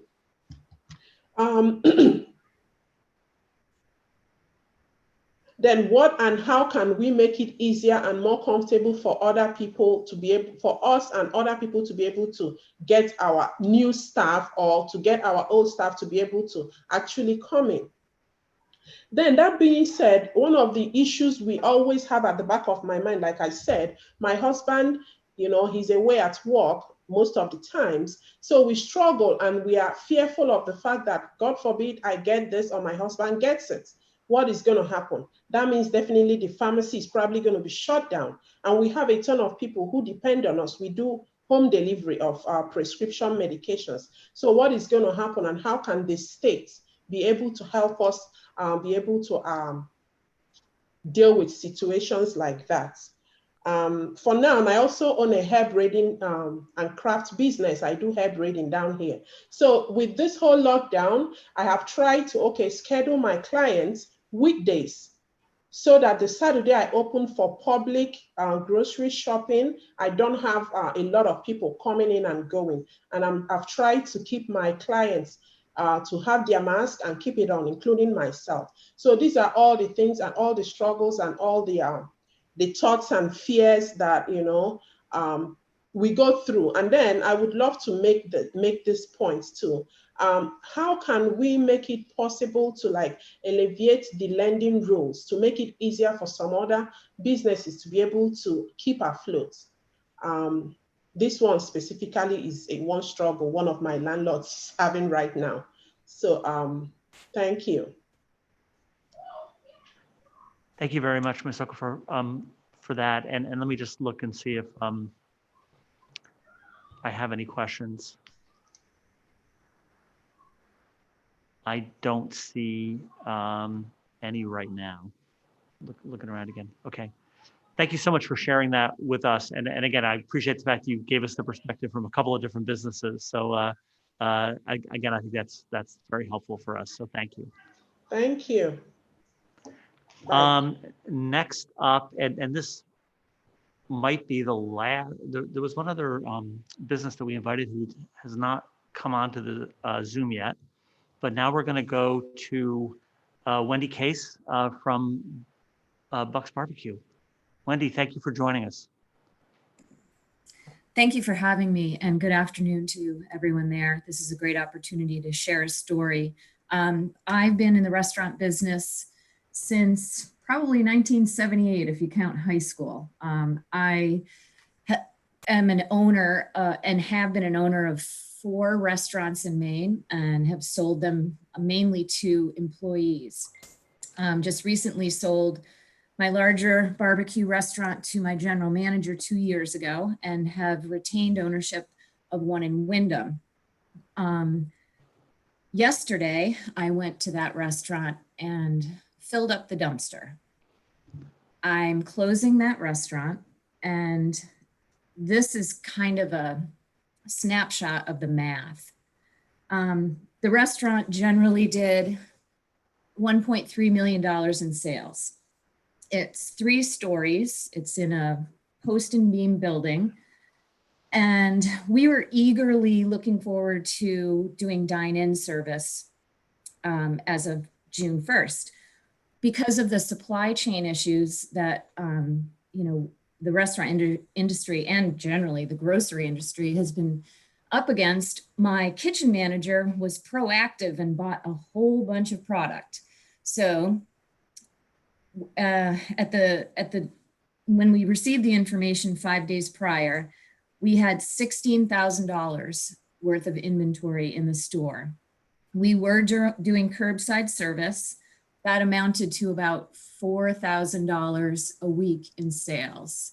Now, we did take advantage of the PPP program, and I followed the specifications of that program to the letter. We started it in mid-April, and my last payroll period under the program is ending this, actually tomorrow, which is Saturday. I was hoping that we would be able to have a window of opportunity in the first week of June to see how we can operate at reduced capacity. Restaurants it's basically, it's a math equation. There's really no other way to say it. We need to fill seats, and most people eat their meals at particular times. So there's portions of the day where you don't have a lot of activity, and then there's portions that are quite busy. 50% capacity is almost it's a game changer. I'll give you a snapshot of what I was looking at for June. Last year in June, we did $125,000 worth of business. Our product cost $39,000 and our labor cost $43,000. And we had a good month. We made $10,000 profit that month. So if you take June 2020 at 50% capacity, that brings the sales down to $62,000. The cost of goods, which is easy to regulate, at $19,000. But here's where the problem is. I can't run my business safely for my staff or for my customers with a labor percentage, it's 35% driven off sales of $21,000. That breaks down to $5,000 a week for payroll expenses. My two managers eat up $1,800 of that. That leaves me $3,200 to pay staff. I don't have coverage for a bar. I can't have a dishwasher. I can't have a host, and we need all those people. And especially with curbside service, in addition to limited capacity inside, the host and runner positions are very important. Under the scenario for June 2020 at 50% capacity, what we were anticipating was a loss of $5,400. Now, I tried to work this many, many different ways. I tried to figure out if I could reduce my rent expense, and nothing worked. There's absolutely nothing that worked. It was a very difficult day yesterday talking to my leadership in the restaurant, because we fashioned the PPP program in such a way that we wanted to entice people to participate in it. Because right now, as you're aware, unemployment insurance is very attractive with the extra $600 a week. So we paid full-time pay, full pay for everybody. And I have some high school kids that work 1 day a week, plus 25%. So my payroll through the PPP every week was $13,000 a week. So as you can see, and I have 38 employees, and it works out to 15 full-time equivalent employees, because there's a lot of part-time work in this restaurant. So I was hoping to kind of segue into the month of June and get some activity back in the building. And it breaks my heart. We've been there for 10 years and we've been very profitable, and it's just a game changer. That physical plant, I don't have any capability of outdoor dining there to the extent that we'd need it. I could only get 2 tables on my deck, and you'd have to walk through the restaurant to get there. So for everybody's mental health and, maybe an ability for them to go on unemployment at this juncture and wait it out, because some of my staff, they've done nothing but restaurant work their entire lives, and there are just no opportunities. I spoke with a bunch of other restaurant owners as well. A friend of mine who owns a restaurant in Freeport is doing 10% of his usual sales. The revenue he's generating every week is $2,100. If he's doing the PPP too, if he has to actually pay his people out of income, he's going to go out of business. A fellow that owns Mommy, which is a beautiful Japanese street food restaurant in Portland, Austin Miller, who actually worked for me. He was on Chopped and he's a great chef. He has made a really successful small business. His building is very, very small. He's only doing, what did he say? $22,000 from May 4th to June 4th. That's 65% down from where he was. He can't fit more than 1.5, he says, tables in his restaurant because of the floor plan. So there's a beautiful chef and a really innovative restaurant that's new, and they have debt service that is going to close. You're going to see, I predict, in the next week and a half, after all these participants of the PPP program, that they're not going to make their numbers work. It's a rent issue, it's a labor issue, and utilities. I mean, during the 8-week PPP period, I wrote checks for $8,823 for utilities. And I mean, that's 2 months, but restaurants are really expensive to run even when they're shut down. So my suggestion would be to really, I'm out of the business at this point, but the smaller businesses that still have debt service and are trying to hang on, you have to support them with some grant funding, and it has to go directly to operations without any restrictions that similar to the PPP program, because that really was jumping through hoops trying to make sure. And I still don't even know if that will be forgiven. All told, we went into this with, we actually had a really good January and February. It was fantastic. I was looking forward to a good year. We were actually planning on selling this business to a manager that works there now. Thank God we didn't, because it would have ruined her. As of today, to pay off all my debt, to close up the store, and to just close up shop, I'm going to have to infuse this business with $56,000 to close.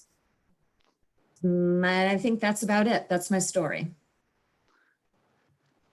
Well, thank you for sharing that story. And I realize the timing of you coming here today, certainly is very sobering to us. And I'm very sorry to hear about your business. I guess I have a quick question, then I'll turn it over to others. So when you talk about a grant program, and it seems like you're a pretty good numbers person, Wendy, right? So I appreciate that. And as a lot of restaurant people are. In terms of size and scope, like what do you think would have made a difference for you in terms of a grant program? Like what would you have needed? How would that have helped you? And just tell me a little bit more about that. Well, the two segments in a P&L that I think are volatile during this time, especially transitioning into, a buildup of capacity, is the labor issue, because to run safely and to run so that your customers feel that they're being serviced and they're safe and you've got a good quality experience, the labor issue is a big thing. Generally, that's 30% to 35% of sales in a full service restaurant. A counter service restaurant is more like, it's probably like 28%. I think that would be helpful, and maybe just a simple submission of, okay, what were your sales last year during this period? Divide it in half, and we'll give you 30% of that to cover your labor. And hopefully that would take some pressure off the unemployment situation in the state as well. You know, another option too would be to kind of tackle the operational costs, meaning rent and utilities. Rent's pretty expensive. I mean, in Portland, a few years ago, we ran a store and our monthly rent was $13,000. My rent in Wyndham is just at $7,500. And you can't really, you know, ask your landlord for a huge extension of forgiveness. Although, I mean, people are trying to do that. You know, it's a trickle up, trickle down, trickle everywhere problem. Thank you. Representative Cashel, did you have a question? Yes, I was very interested in your conversation, and sorry to see that you're closing. I do like buck naked parties. Well, they're still open in Freeport, so. Okay. So as we move through this pandemic and we get to a point where it's safe for reopening restaurants and other businesses in a full capacity way, do you see a lot of these closed restaurants reopening, or do you see these people just being closed on a permanent basis? Well, I would say I can see that it's going to be a turning of the page. I think a lot of operators that I know personally, and I know thousands of them in the state because I've been involved with, you know, advocating for the industry.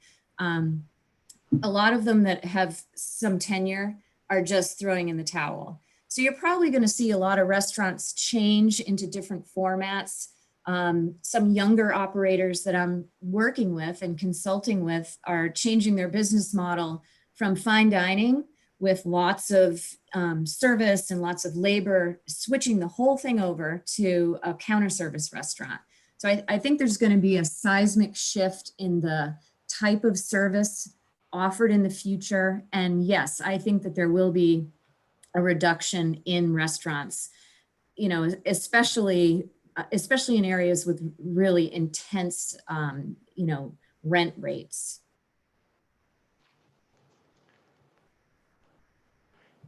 Any other questions for Ms. Case? Oh, Representative Jorgensen, go ahead.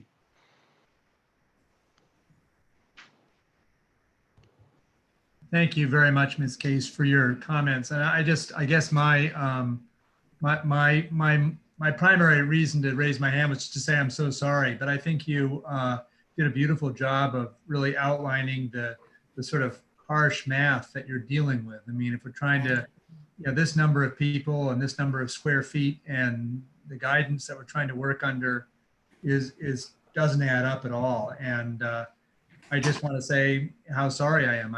This is awful. And I really appreciate learning this. And it's very helpful to actually see the numbers and have it illustrated in this way, as opposed to just sort of a generic, oh, it's hard on restaurants, because you've really shown that. So thank you for that. And well, I appreciate that. And, you know, if you need numbers in the future, or if you would like to look at anything I have, I am an open book. I would share absolutely anything with you. And I wanted to say one other thing. One of the main reasons that my husband and I decided that it was just best for us and best for our staff and best for the business just to close is the volatility in the future. You know, we're really big planners. Only successful restaurants, you know, they're only successful if they do really good projections. You have to project your business to project the labor and project the, you know, food orders. But say there was a sudden uptick in this pandemic, and you were chugging right along and doing a good job and you were following all the rules, and then all of a sudden you were shut down. I mean, that is just too terrifying. It's, I mean, I couldn't afford another loss of $10,000, you know, of product. I just couldn't.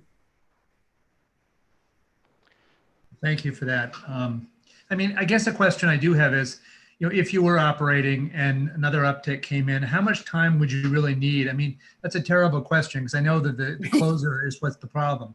But I mean, if you did have a little more time, I mean, how much time is really needed? Well, most restaurants receive 2 orders from their broadline purveyors or farmers per week. and they receive dairy and produce orders every day of the week. So every restaurant has a different delivery day too. So it really it's the luck of the draw. I mean, my deliveries come on Tuesdays and they come on Fridays for broadline, which means, your groceries and your meat and so forth. If I was aware of a shutdown on Monday, that would be good for me because I could stop that order on Tuesday. So, I mean, I don't think that there's a really good answer to that, but a 3-day window at least, would give you that opportunity to stop the bleeding a little bit. And it's very difficult, with the type of food you get into a restaurant. I wish I took a picture of my walk-in because it's chock full of brisket and pork butts and everything else. So you just buy volume, and we were anticipating a supply chain issue. So, we thought we were doing the right thing by really stocking up. And yeah, it's very difficult with the food for sure. Of course. And I come from Portland, so I certainly hear a lot of what you're saying, both about costs and about the importance of that industry in our city and all across Southern Maine, and what the shutdown has meant for it. So I just want to say my heart goes out to you, and you run a great business, and best of luck. Thank you. Thank you very much. And yeah, you have a tough job there too. So again, if you need any information, I'm here for you. Wendy, actually, I did receive a request from Representative Arata. You gave us some really good numbers, about your situation. Could you package those up and send them, maybe sure. to OFPR? I think that kind of information would be helpful for the committee going forward. I'd be happy to. Yep. Okay. Thank you. So we have one other participant who just logged in, and that is Polly Shaika. And there you are, Polly. Welcome. Thanks for joining us. So what we're asking of folks is to really just tell us in a few minutes how their business has been, or tell us about their business. Tell us what you do. Tell us how it's been affected by the pandemic, how you've tried to respond. And we're really also looking for some ideas about how State of Maine might be able to be helpful going forward. So I'm just going to turn the floor over to you for a few minutes to tell us about it. Okay. My name is Polly Shaika. I grew up in Orrington, and I live in Freedom, Maine, which is, maybe between Belfast and Waterville. It's sort of in the dairy farm belt of Western Waldo County.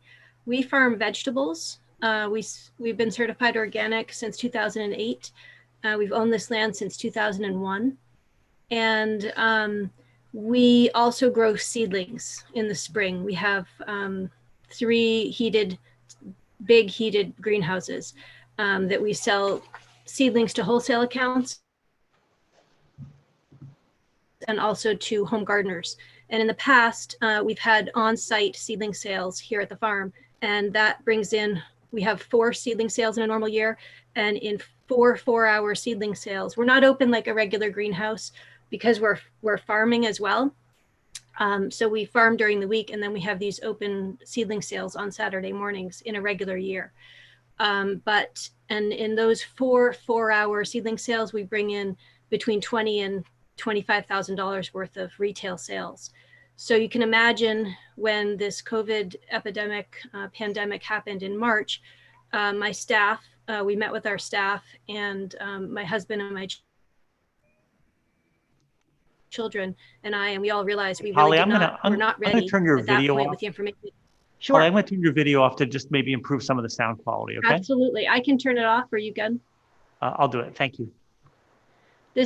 That is actually a great point. That brings me to one of my suggestions, and that's high-speed internet for all Maine businesses, for all Maine small business owners like myself. High-speed internet for web interactions of all sorts is really, really, really, really necessary. So, but to continue my story, we did decide to cancel our seedling sales and go to a fully online seedling sale. And what we did receive, I called MAFCA and I called the Department of Ag, and I asked for free technical assistance. I was in no place to decide on a web store platform. I knew nothing about them. And so I got assigned a technical assistance specialist, and she helped me set up our online platform, our online store. So that brings me to my second suggestion, and that is free technical assistance. If you could be matching tech entrepreneurs in Maine with Maine farmers and small businesses who are being asked to pivot in this really large way. None of us got into the businesses that we're in to be tech, really into tech. So if you could provide those people who do tech and know tech really well and match them with people who need that technical assistance in a minute, you know, it needs to be a quick turnaround in order to keep our cash flows online. And that's really sort of the rapid response that I think more than anything is necessary to keep these small businesses alive, is sort of a rapid response, whether it be rapid response for technical assistance or rapid response for mental health issues. I am concerned as a farmer seeing my colleagues and the amount of stress that we're ordinarily under. I am very concerned that we will, you know, see some mental health issues coming up in the farming community. Already the dairy sector is an extremely, extremely pressured and, it's a group of farmers that are really already under a tremendous amount of stress. So I have concerns about mental health of our farming community, and I would like the state to provide more assistance for mental health access for farmers. In whatever form that comes in, whether it's social workers or, you know, hotlines, I think are sort of the lowest bar, but, you know, being able to talk through business and emotional and relationship stress with somebody seems like a really good investment in long-term viability of our farms. Besides that, you know, I'd love to answer questions. You know, if people have questions, or I could say more about my business, whatever you're wondering. But those are kind of the things I came with, was technical assistance, high-speed internet, mental health assistance or awareness of mental health, that we're really living through a disaster. Well, again, thank you very much for all that information. Not a natural disaster of the regular sort, yeah, but a marketing disaster. So I'll stop talking if anyone has questions. Thank you. So Polly, how did that work, the online sales? Was that worthwhile for you? Did that Absolutely. As I said, in a normal year on those 4 Saturday seedling sales, we bring in between $20,000 and $30,000. This year, we've already surpassed, I think we're at $38,000. So it's been excellent for our business, the online sales. It's a bear to set up. I cannot stress that enough. For anyone who is at all phobic of computers, I do not recommend it, but we got it done and it's working great for us. A curbside pickup, basically. Great. Any questions? Representative Dunphy. Hi, thank you. And thank you, Polly, for joining us. I'm curious how you see your farm being affected going forward. You know, with the pandemic, how have things changed? How are you doing the seedlings sales? Yeah, our seedlings are a very short season, so that we're selling them from May until mid-June. So that part of our business ends, and then we shift entirely to wholesale vegetables. We're really odd in our colleague set in that we do not do any farmers markets and we do not do any retail sales of our vegetables. We are exclusively wholesale. So most of the farms my size are doing curbside pickups, farmers markets, online sales of vegetables. We are not preparing, nor do we want to do direct to consumer sales. So we will use our website for only our seedlings, and we will continue with our wholesale markets. Now, of course, many of those caterers, restaurants, and even the natural food stores with the lower tourism predictions will be lower than normal. There's what we're dealing with here, like everyone, is just uncertainty. So we've decided not to go to an online direct to consumer, even though that is the wave that we're seeing in friends of ours. That is a lot of work to go direct to consumer for, you know, $10 of bok choy and $3 of celery and $2 of a lettuce head. You can't imagine how much handling that is. My hat's off to farmers who are doing that, but our margins are already so low. I can't imagine handling individual orders of relatively low value produce. Seedlings are high value. I'm willing to handle seedlings for individual customers, but not vegetables. I work in cases of vegetables, not in individual heads. Very good. Any other questions? Thank you very much, Polly, for being here today, and really wishing you the best of luck as you try to transition your business during this difficult time. So Amy Forbes had her hand up. I'm going to let Amy have a couple more minutes. Amy, are you on? I am. Can you hear me? I am. I'm going to try to turn your video on. If the quality gets bad, I'm going to turn it off again. Okay. Oh, there you go. I guess after listening to Wendy and some of our hard numbers, I think it would be a great idea for me to throw out to you our gross revenue in Perkins Cove. We're not a small candy store. We have 1,000 square feet, and we gross from the beginning of April to the end of October $460,000. And we're looking at maybe grossing 25% of that. Our building is on the ocean. Our flood insurance is $6,800 a year. That's just one of our fixed costs. So I think after listening to Wendy, that it's very important for you to understand that even when the state opens, this isn't going away for us. We can't have the number of people come into the store. The restaurants in Perkins Cove cannot have the number of people that they used to have. And all the other businesses, we're just not going to make it. So it's just really tough. And she also said the same thing I did, to look at revenue, which is to look at the sales tax that the state of Maine already has. And that validates the amount of money we made in 2019, even looking at 2018. And I just would like to throw it out there again, that might be a great way to offer grants to people to help us get through this very difficult time. Thank you for taking my my statement again. Thank you. Yes, well, thank you. Thank you for staying throughout the rest of the meeting. I appreciate that. Very good.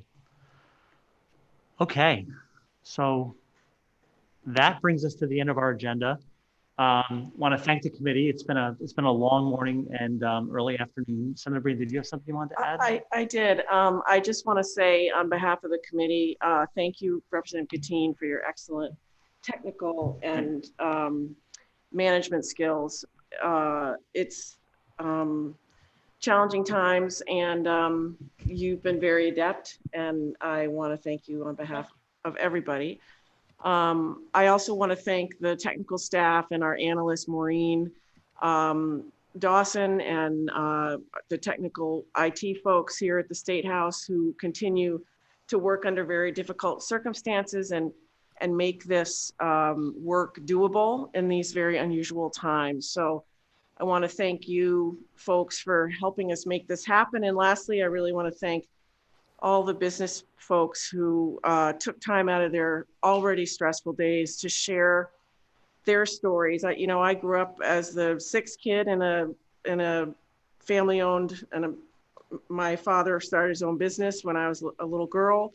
So I lived the life of, individual business owner in good years and bad. And these are deeply personal, deeply moving, and deeply stressful times. And I really want to thank everybody for sharing your personal story today. And I know it wasn't easy. And again, on behalf of the entire committee and frankly, the whole legislature, I want to say thank you. All right. I'll let you go. All right, I think we will adjourn. And oh, sorry. Representative Millet. Thank you, Madam Chair, and I won't take any more time of the committee. I found this helpful in the sense that it speaks to economic impact by a few sectors, and the work from the presentation from Commissioner Johnson was helpful. In our agenda, we talked about mitigating the harm, and yet we haven't really gotten to that point. So I'm hopeful that in future meetings, we can start getting to the level of what is this committee's role in both finalizing on the sources of resources that may be forthcoming in stimulus number 5 before they go on break, and the economic forecast, as well as the revenue forecast in August, and the uses that might be available to us to try to address the problem.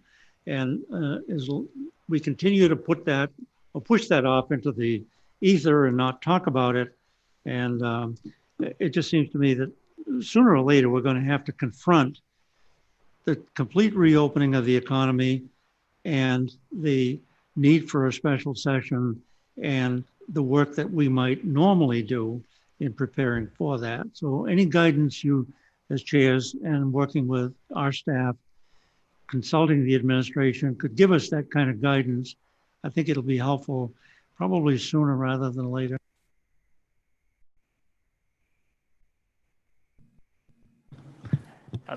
Thank you for bringing that up, Representative. And I agree that we very, very quickly need to move some of this conversation we've had in the last couple of weeks towards action. And, you know, we said that last week. I'm glad you brought it up again today. I'm really glad we did this session today. I think we, again, gathered information and heard perspective, you know, from the beginning to the end today. But I agree, and I'm committed to working with you and the rest of the committee to making sure that we're moving towards some real action.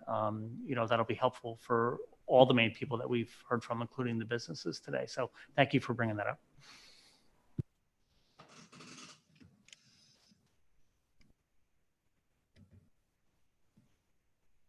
Representative Keschel, did you want to add something to that? Yes, can you hear me? Yes, I can. Thank you. Okay, thank you, Mr. Chairman. Yeah, I just wanted to say that we've heard a lot of ideas about potential actions we can take. And I think that that's what Representative Millet was referring to. And it kind of follows up on his point. How do we move forward in getting those suggestions worked into a framework where we can move forward on them when we come back into special session?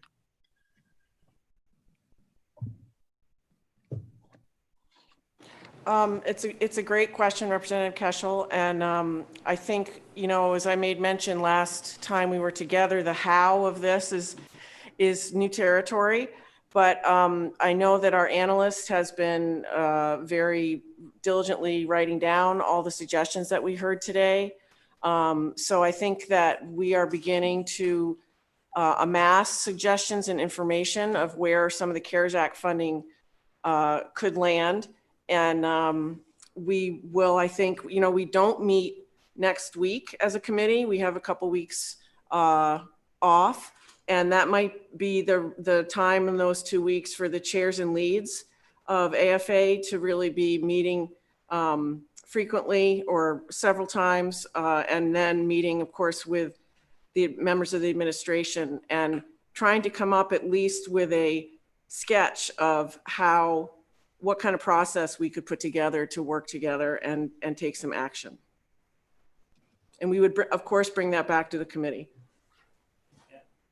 And again, you know, I just want to be mindful of the fact that, again, you know, we heard some really good input today from the business community. But again, you know, I still think it's important for us to continue to engage with school districts, towns and cities, you know, workers, you know, healthcare, social service providers. There are a lot of moving pieces in terms of getting us on track, and a lot of potential ways that the federal stimulus could be used to help us, including, again, what we continue to understand about, you know, what are our needs going to be from a revenue perspective. So it's going to take a lot of work, and you know, I know we're going to be digging into a lot of this a lot more deeply. Thank you. And I raised the issue because as I'm sure many legislators are getting, I'm getting calls saying, what are you guys doing? How are you going to help us out? all of those kind of questions that I'm sure you get. And that's why I'm eager to move forward We are all getting that. as quickly as we can feasibly do. Yep. Thank you. Looking around, I think I do not see any other hands up. So again, I want to thank the committee for their work today. Hope everybody has a wonderful weekend. And we will be getting together in pretty short order. So thank you very much. Thank you. Thanks.